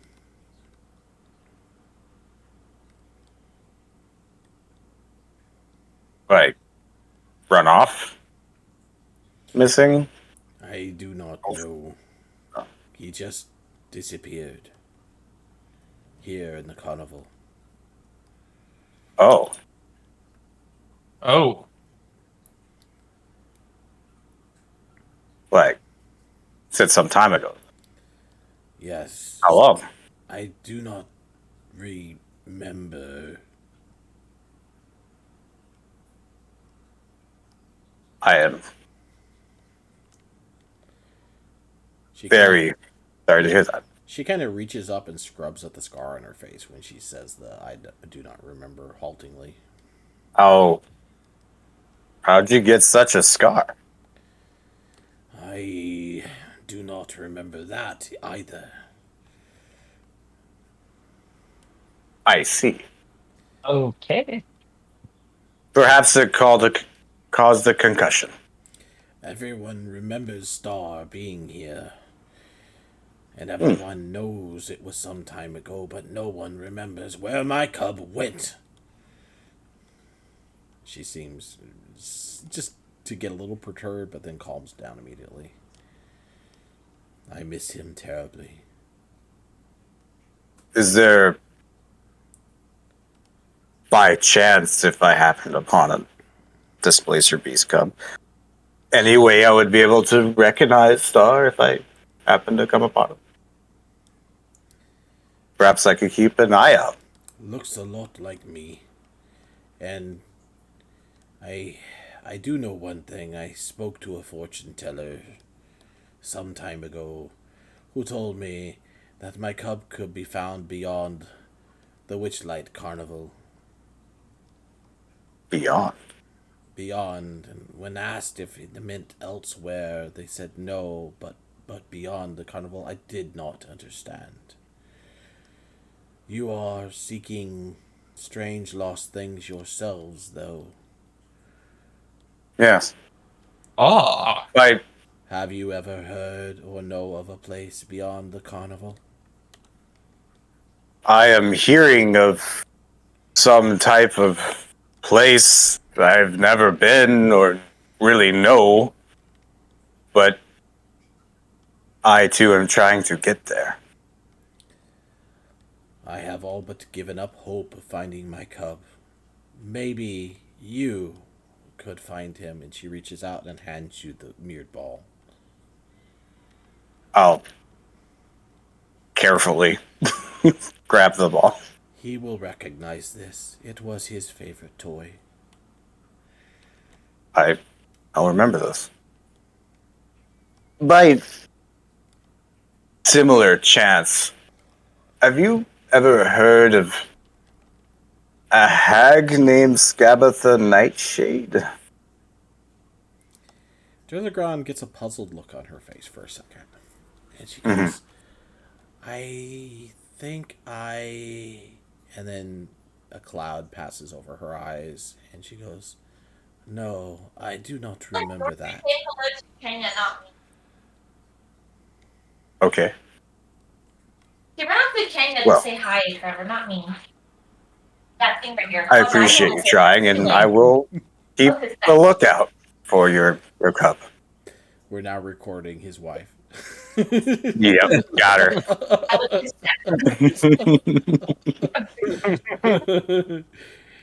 forever. Yep. All right, so the Durlagron says, "I wish you luck. I cannot leave the carnival, but should you find and return Star to me, I would be eternally grateful. Anything that I could do or give you would be not enough."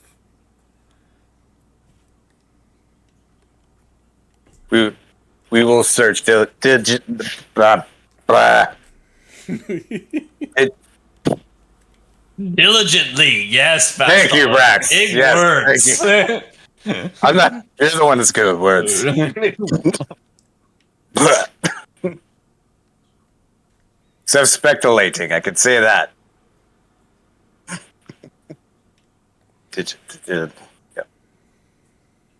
Spectorating. Spectorating, that's it. Yeah, that's it. All right. Good luck. Yep. And have fun at the carnival. Keep hope. Ah, yes. Onward to have Vaston crowned the monarch. And there we go. Great flashback. I imagine we were having like some kind of flashbacks with each one, but that one seemed a little bit more in depth. Yeah.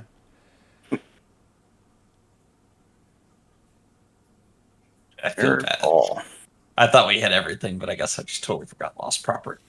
Yeah, somehow we just missed that. It was lost on the map. To be fair. All right, so where were we at? Oh, yes. So Durlagron, who you now know, walks in with Mr. Witch and Mr. Light, goes to the stage,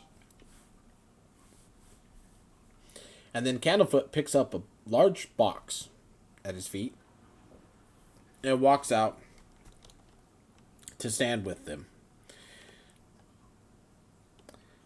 The lights kind of dim a little bit, and another light around Mr. Light blazes to life, and Mr. Light says, "Welcome, one and all, to the crowning of the Witchlight Monarch. What you all have been waiting for. Well, one of you will be crowned the Witchlight Monarch. And you will get the crown in this box to wear."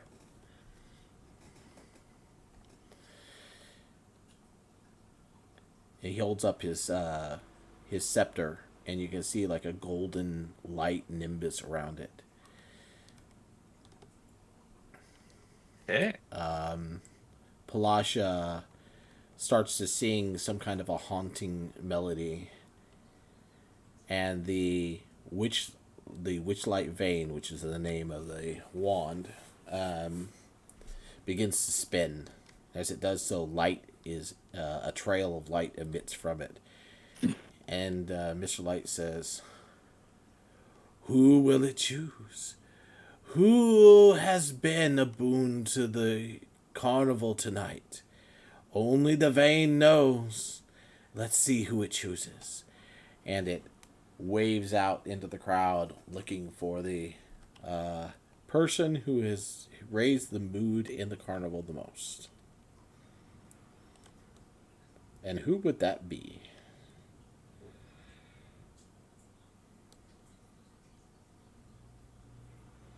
Now, here I would actually like your guys' input.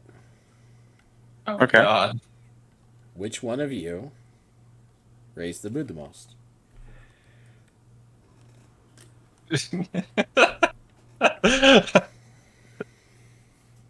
Obviously, that's not true input. I mean, True input. out of game input, not in. Out of game input. Yeah. Obviously, Vaston is expecting. True input. Which, by the way, finding the child would have raised it one as well, but you're already maxed out. Yeah. Yeah, you found the child. That was all you. So it's weird because I'm thinking about it. We really work together on most things. What, honey? We weren't watching him. I'm sorry. I thought I closed the door.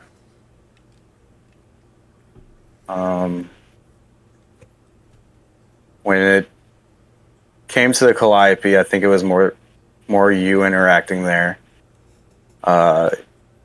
You participated in the bubble pop teapot. I didn't really do much with that. I mean, it wasn't much, but you participated in when I just sat aside. I'm not sure if that really matters. Hall of Illusions. You won Feasting Orchard. Feasting Orchard, I won. For Hall of Illusions, we both worked together to get Candlefoot's voice back. And we got the halfling. I did tackle the Kenku and intimidate, force him to go along with us, and then let him go. I feel like we didn't have much to really go on when it came to the girl in the pig mask or the shadow. I mean, I never saw the shadow. We never saw the tree or the shadow. We saw the tree, I think, once, or someone said they've seen the tree, maybe, when it was going into the hall. I don't recall it personally seeing the tree, so I don't know really much to come of that. Snail racing, you won. I was close second, but you won.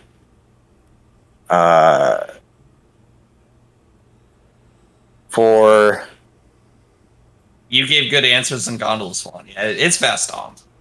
Gondola Swan. Me, Dragonfly was you. You handled the Dragonfly. Sounds like it's pretty even. Sounds like to me. Carousel, we both contributed to the carousel and getting her back on going. Oh, Diana would be here too, by the way. Okay. Oh yes, the Vaston song focused on you. I did win extravaganza. We worked together to win the Big Top extravaganza, but the song was about Vaston. True. I mean, I think you handled the Mystery Mine better, and Pixie Kingdom, you also won the hiding contest. I feel like it was a lot of back and forth. Like I said, it sounds pretty even, so here's what I'm going to do. I'm going to have each one of you roll a D100, and whoever gets higher is going to get picked. Oh, boy. Oh, God. Yes, it's a low roll. It's so bad. It's like, I want to lose. Yeah, I'm the sidekick. That is my job. So the golden light kind of weaves around, and it gets to you, and it weaves around both of you several times, like creating a nimbus around you, and then you can feel it. It's not sure, right? That's like bouncing back and forth. Almost seems to go for Brax, but then turns and instead hits you, Vaston. You feel it, some kind of an energy enter you. As it does, a set of butterfly wings pops out of your back, real ones. Oh. And that golden nimbus surrounds you. You float into the air above the stands and are drawn to the stage, where you land softly with a flutter of your wings, and then your wings go floop right back into your back. Ooh. And Mr. Light says, "We have ourselves the monarch. Kneel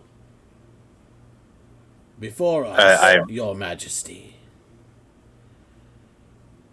And I don't know, in a very Burlesque way, like, accept my coronation and kneeling. And the Mr. Light uses the Witchlight Vein. Then he taps it on your right shoulder and then on your left shoulder. It says, "Rise, monarch, and accept your crown." Candlefoot hands the box to Mr. Witch, who opens it and pulls out a crown of butterflies, which he steps forward and places upon your brow. Where it's always belonged. And then I'm posing in triumph and in a very Stoic manner. stoic Vaston manner. Palasha begins to sing another song, a joyous song. Pixies flutter around you, creating like a ring around you, emphasizing your presence. And they continue to do that. And then after Palasha finishes her song, Mr. Light and Mr. Witch say, "Come and do a heroic march around our carnival." And they take you on a walk through the carnival. You exit the big top, and can you see where I am here? Okay, And the whole crowd follows you, so it's like a parade. They take you past lost property there and around the dragonflies there, all the way around that ring, and then back. Kind of like doing back a figure eight. Back past the big top, and then down around this way, and back to the big top, and where they go back inside. Everybody settles again. Can I feel like that would be a real good Yeah, I just want for the Vaston song in the middle, getting everyone's involved with the parade, the march, whatever, singing the Vaston song through the through the carnival. Oh, okay. I feel like that would be a real good point for that. Personally, This is when we make our move. The crowd picks up the lyrics and sings along, with the exception of Mr. Witch and Mr. Light and any of the other fairy creatures, who instead of using Vaston, they say Your Majesty. Oh. When you get back to the... if you're going to do something during that, say it now, before I move on. If you're going to do anything during that march. Ooh. Yeah. So, but they're not being interactive, though. What you're saying, right? Or are they Well, it's up to you, really. I mean, so in my head, how I was thinking we do this. I'm not sure how much of the conversation you heard between me and Van. Some of it, not all of it. I was up and down. So, trying to acquire the watch, right? The attempt is to get Mr. Light involved and participating, because as we sing the song, much like in Beauty and the Beast, the crowd's involved, the wrestling and the spitting and the flexing and the shooting and all that, getting people involved, including Mr. Light, to provide a distraction to either swipe off the watch. Mr. Witch's pocket watch. Is it Mr. Witch or Mr. Light? It's Mr. Witch's pocket watch, right? It's Mr. Witch's watch. Mr. Light has the Witchlight vein. He has the Witchlight vein. Right. So trying to swipe that in the middle of everything, damn, he's going to be a little harder. And you actually see him during the walk, pull the watch out and look at it every once in a while. Yeah, so he's actively attentive to it. Mm-hmm. That ruins that. If it was possible to find a point to swipe it, yes. If not, well, let's say that I would look for a cue from Brax to kind of But when you get back to the big top and you're standing back on the thing, you are standing up there with Mr. Witch and Mr. Light for a second. So, and Mr. Witch and Mr. Light are both paying attention to the crowd, not you guys. As they go on more of a speech about, how great the Witchlight Monarch is and everything like that. I also need to send you what the charm that you just received actually does. Okay. So I'm going to just throw it in chat. On the monarch, spread a pair of beautiful butterfly wings. On the other wings, you gain flying speed equal to your walking speed. +5 bonus on all charisma. Ability checks. They last for 1 hour. So you use this charm 3 times, it vanishes from you. Yep, that's it. So, it's actual magic that's infused you. Okay. Dope. All right. And of course, you're wearing the crown of butterflies. So, is the crown of butterflies is like another item that it's gonna have for a while? Well, you're wearing it, but it's Wearing it. it should be considered like a piece of clothing. Okay, gotcha. Yeah. It doesn't actually have any magic in of itself. I'll just give that away so that you don't over focus. Got it. Nope, you're being dumb.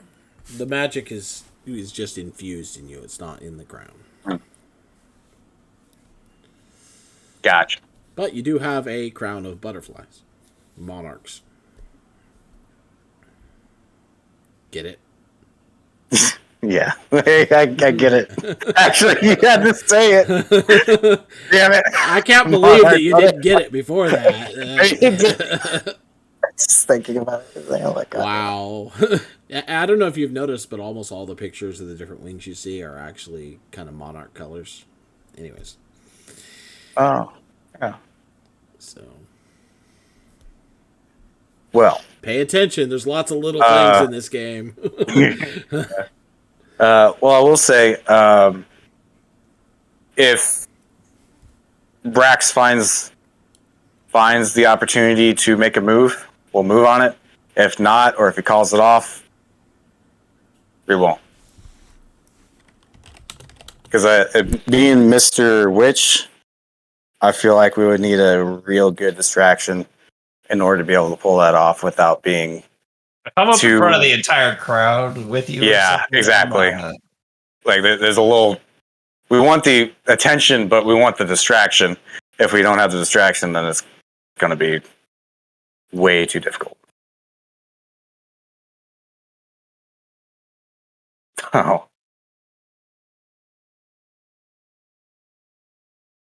It isn't. I mean, it is a figure 8, but it's also a reason. Yep. You gotta love it. There's so many things. Anyways, after they do their little speech and stuff like that, the crowd starts to disperse. There's not really an opportunity per se during that, but then Burley walks up. He looks at you meaningfully and then walks over to Mr. Witch and engages him in conversation. Meanwhile, Durlagron, seeing what Burley is doing, walks over and engages Mr. Light in conversation facing the other direction, as both of them seem to be aiding you. I have picked up the cue. All right. Nudge at Brax. I think it's our time. Right. It's time.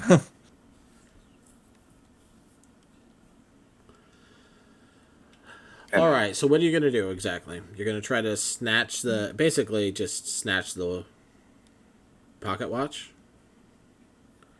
The pocket watch is attached by a chain. Anything with that, or?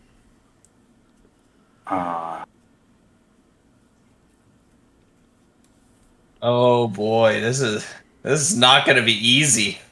Think about the play. But ultimately, if you want to just get moving without going too into detail with it, and just let me describe it, all I really need from you is whoever's going to do it. I need a stealth roll followed by a sleight of hand. That's what I figured. Okay, I'll do it. I'll drink my potion of advantage for the sleight of hand roll. Okay. That is, I was looking for things to kind of help us out. That's probably the best thing. Okay. Everything else is So stealth. Done. God. However, since Oh. since you have not actually tried the sleight of hand yet, you try to go, stealthy. Trip over one of your loose bootlaces and make a stumbling motion. Mr. Witch turns towards you and says, "Are you all right?" Oh yeah, I just had one too many one of those muffins at the feasting orchard. All that custard. He nods and says, "Custard damage. Yeah, I know." He turns back to the conversation with Burley. "I'll give you one more try." That's basically what I'm telling you. Okay. Custard damage is a real good touch. All right. Now for the sleight of hand. You said you're going to drink the potion advantage, so you're going to use it here. If you're going to do Yes. that, do it with advantage. Is there a way? Is it control that does it or alt? I'll just roll twice. Shift. Shift. We'll That's do what it. it was. All right, 20. So, yeah, you managed to reach in, unclip the chain, and pull the whole watch out, and he never even notices. My Brax. God, this is so stressful. I know. I'm just I'm profusely sweating at this point. Like there's just sweat dripping off me as I'm reaching in there and unclipping it. I'm so glad it's you, because to me it would have been a catastrophic failure. And the only way that I could really pull it off would be to brute it. All right. You now have the watch. The conversation gets over. Mr. Witch and Mr. Light nod to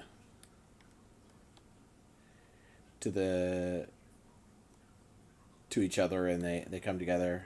And the big top is pretty much empty now. Even most of the actors and stuff have gone back to the staff area, or a few of them have gone out into the actual carnival. But almost all the fairgoers are gone. Mr. Witch reaches up, reaching for his pocket watch. And he pats around, can't find it. Looks around on the ground, can't find it. Kind of gets a little bit more worried looking. And then Mr. Light goes, "What's wrong?" Or he goes, "What's wrong?" And Mr. Witch says, "I seem to have misplaced my watch." Mr. Light says, "That's not good." And Mr. Witch continues to look around and then looks over towards the two of you. I imagine we're having this moment where we're going to be making our demands. So, Look at me. I'm the captain now. look at me, I'm the captain. So I think, I think it's that moment where he looks at us and we're there expecting him to know. As we're not, this is the time that we would make demands. So it would be at this moment we're looking to bargain. Well, are we deal. both we're standing next to each other looking? Standing next. Yeah, exactly. My arms are crossed. Maybe yours are too, or whatever. Like waiting for him to understand that it's us that he should be questioning on where that watch is. Oh, what are these? Art handouts for the mini games. Where's the the goblin gnome wrestling poetry. one? Oh, we never did that one. No, Guess the number of feathers. That looked like an intelligence thing or something. That wasn't about that. I just figured I'd show it to you. That's good. That's cool stuff. I actually do like that. The feathers thing. It's a dope looking bird. Yeah. I shared that. Don't need that.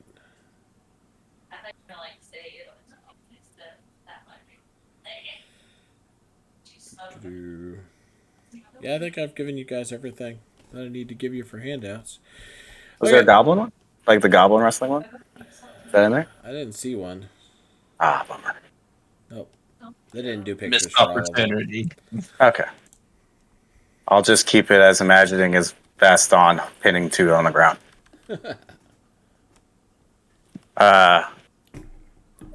Yeah. So, Mr. Witch says, I don't suppose you've seen my pocket watch. Can I look at Brax? Look back. It's my sweater now. Mr. Witch, we've come to bargain. Oh god damn it!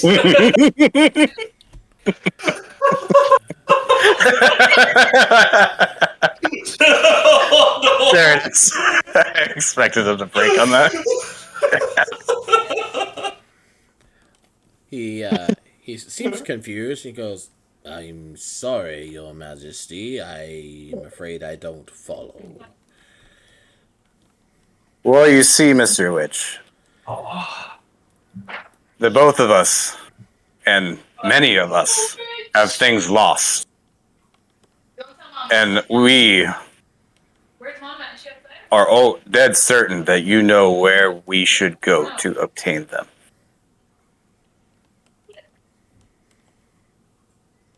Now, please, be straight with us. How do we get to this other world? Are you showing him the watch, or? If we must. If he's not being upfront with us, then we'll flash it. But as far as like He starts. trying Then he starts to say, "I'm not sure what you," and then you hold up the watch, and then we flash the watch. Like, all right, and he's like, continuing to try to deceive us. Your Majesty, this is most unbecoming of you. Blackbait. Quite. But if you insist, I suppose I have no choice. As you said before, you'll do what we must to obtain what you lost. Both. I feel the same. Even Mr. Light now, you can see he's gone serious. Yeah. It's been pretty unserious the entire time. Goes serious. And Mr. Witch says, very well, follow us. And they both in stride walk out the front of the big top and head towards the Hall of Illusions. Oh, I did? Yeah. Okay. I don't know. But anyways, guess what? A little distance. Don't want to. Oh, yeah. Really know what they're capable of. Stay on your toes, Brax. So they get to the Hall of Illusions, they walk inside, they walk directly back to the mirror. Bethany got it. She paid for it. I don't know why. The same mirror. That's what you look like as a child. As Mr. Witch and Light move through the Hall of Illusions, their reflections in the mirror show them as gloomy Shadarkai children, with your own youthful reflections following behind them. Soon they call you to a halt. The mirrors now reflect everyone's true age. Mr. Witch addresses you in a hushed tone. But anyways, guess what? Everything you seek and more lies behind this mirror. If you mean to step through, then stand in front of the glass and repeat this rhyme. Are you ready? Yeah. I'm ready. Hither, thither, I said we got the vacuum. here and there.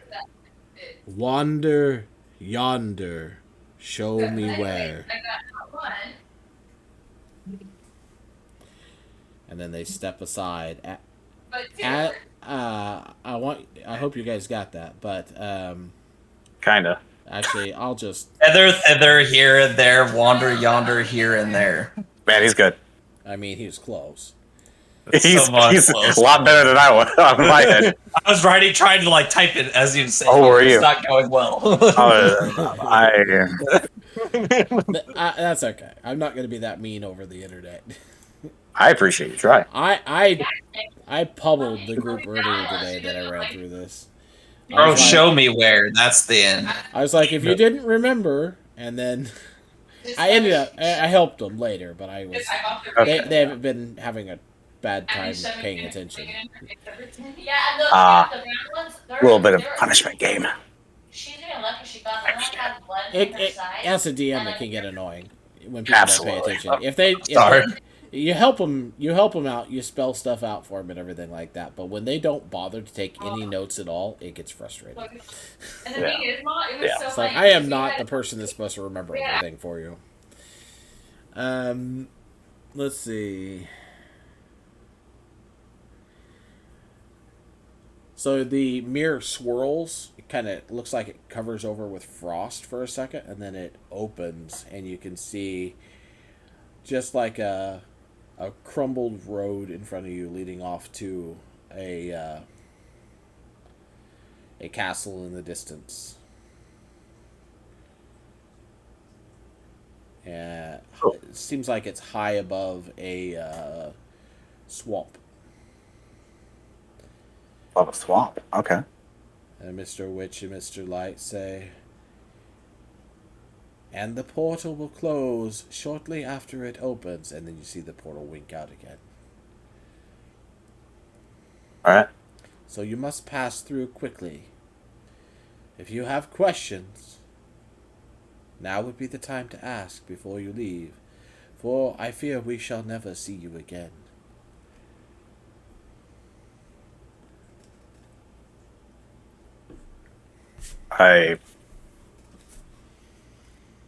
Well, it's a shame it had to end like this. It was an absolute pleasure attending your carnival, Mr. Witch.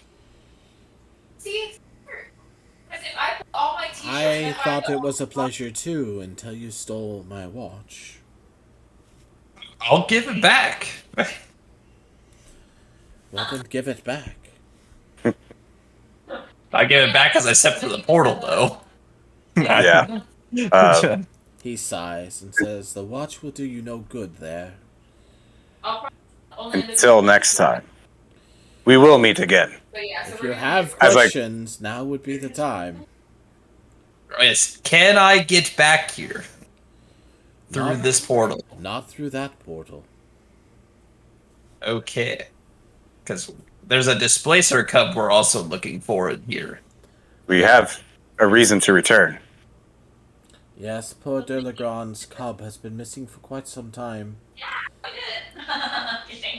As So you will be missing shortly. Oh, okay. Oh, ye of little faith, Mr. Witch. What is lost shall be found. Yep, and with that, I'll hand him the watch and step through the portal. I'm already that's a great one-liner. Yep. I'm out. Well, you'd have to say the rhyme first, my friend. Yep. Hither, hither, here and there, wander yonder, show me where. Hither, thither, here and there, wander yonder, show me where. Who goes through first? Me. We walked like 7-8 miles today. Yeah. I do. You go through first? I do. Okay, so Brax, as you're getting ready to go through, you hear Mr. Witch and Mr. Light say one more thing to you. I have my internet regardless. And it actually saved me. Mr. Rich says, mind the rule of three, future, present, past. And Mr. Light says, find the alicorn and free the dormant queen at last. And then you're through. He's ahead of me, God, I'm gonna need you to put that in there.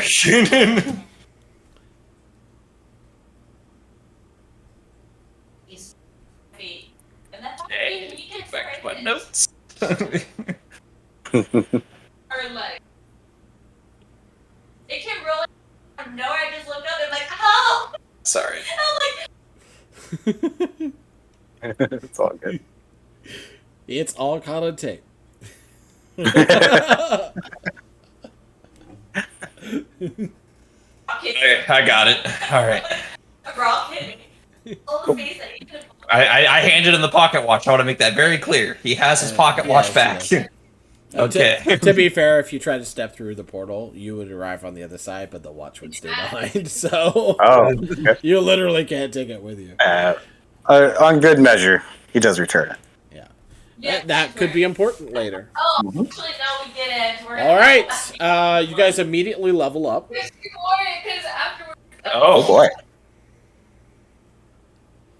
Like, This is the end of the session, so If you want to stop here, that's cool. Or we can this is the go a perfect little place to further. stop. Probably a good spot, unless you have like some intro sequence to say or something like that. I have a little. Either way, we'll end. Give me a second. Leveling up is probably something I'm going to want to go over with Ben. Probably. I mean, or. Well, I don't- to level 3. Right? Mainly like my bard college. What do you think oh, okay. I would be going in? We can have a discussion about that. Yeah. Just a fighter. It ain't much for me to really think about.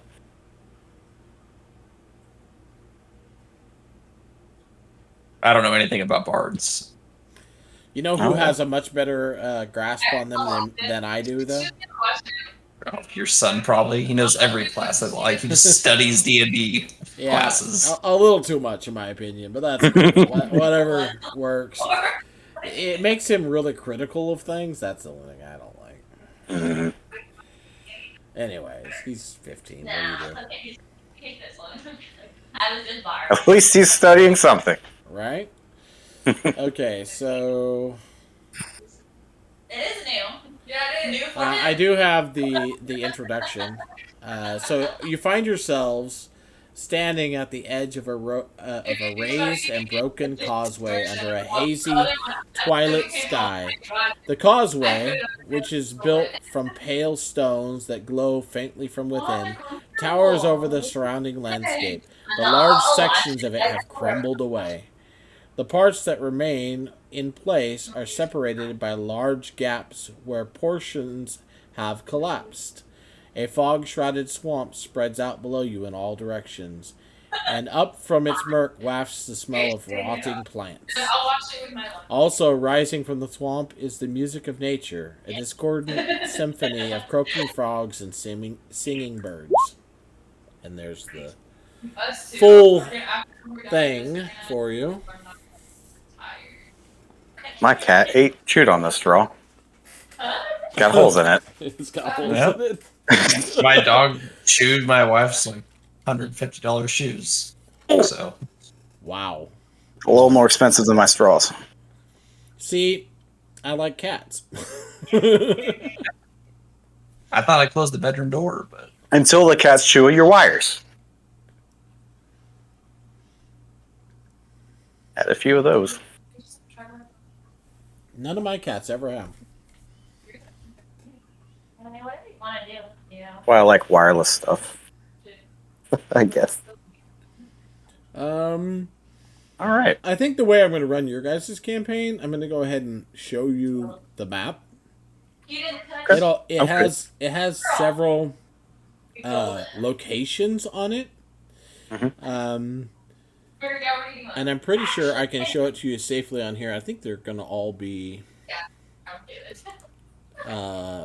the names will be faded out so you can't see them. That's the one of the nice. Yep, that's one of the nice things about Roll20.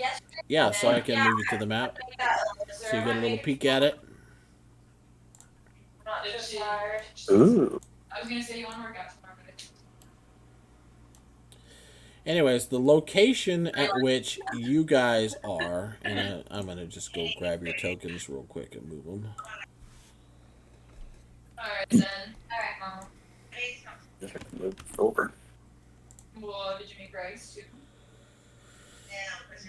trying to remember which location here is the hag I seek. Because I added up my note card. You were something about a forest, right? I was the forest. So, A walking hut, I think, was me. I was a Sylvan Forest. We're looking for. Nah, actually, no, you got it. Anyways, where you arrive, can you see okay on the map? Yeah. Alright, so where you arrive is up on top of this causeway. This broken causeway. What'd you say? And you can see this kind of looks like a valley surrounded by mountains and hills, and mostly, though, a large wall of mist. Some of that mist Okay. also, is patches around the land. But looking out across the landscape, you can see several landmarks. There's a mountain with feet. So you can Okay. The other you we'll say. I mean, you obviously don't see the feet on the mountain. Yeah, we don't see the feet. It's But shrouded you in the do mist. see a mountain Yeah. that's Yeah. slowly moving out in the swamp. Okay. It was still Okay. Wild. Yeah. Yep. The first thing I'd look for is like a dollhouse or something. You don't see anything that looks like a dollhouse. What was yours then, AJ? A sylvan forest? Does that say anything like forest in nature? it's like in like the Or is it just mostly swamp? You just see swamp. it's just a terrain. Okay. We are gonna have to wander. This is gonna be fun. Boy, is it. Yeah, this is not all of the area that's available. Just to give you a, If you were barefoot, it's like a lot of where you but stand or but something. But we're in the right area. We're on track. let me just check my notes real quick on something. Maybe we're on track. You're fine. Yeah. Maybe the kids, but So, Brax, as soon as you stepped into this world, you immediately felt a pull. Something inside of you is pulling you to this location, and all of a sudden it becomes obvious, and you think about it, and what it is your lost thing is here. Oh yes, somewhere. Oh, it's here. But It's here. The Vaston- instruments are here. Vaston does not feel that. not how I feel.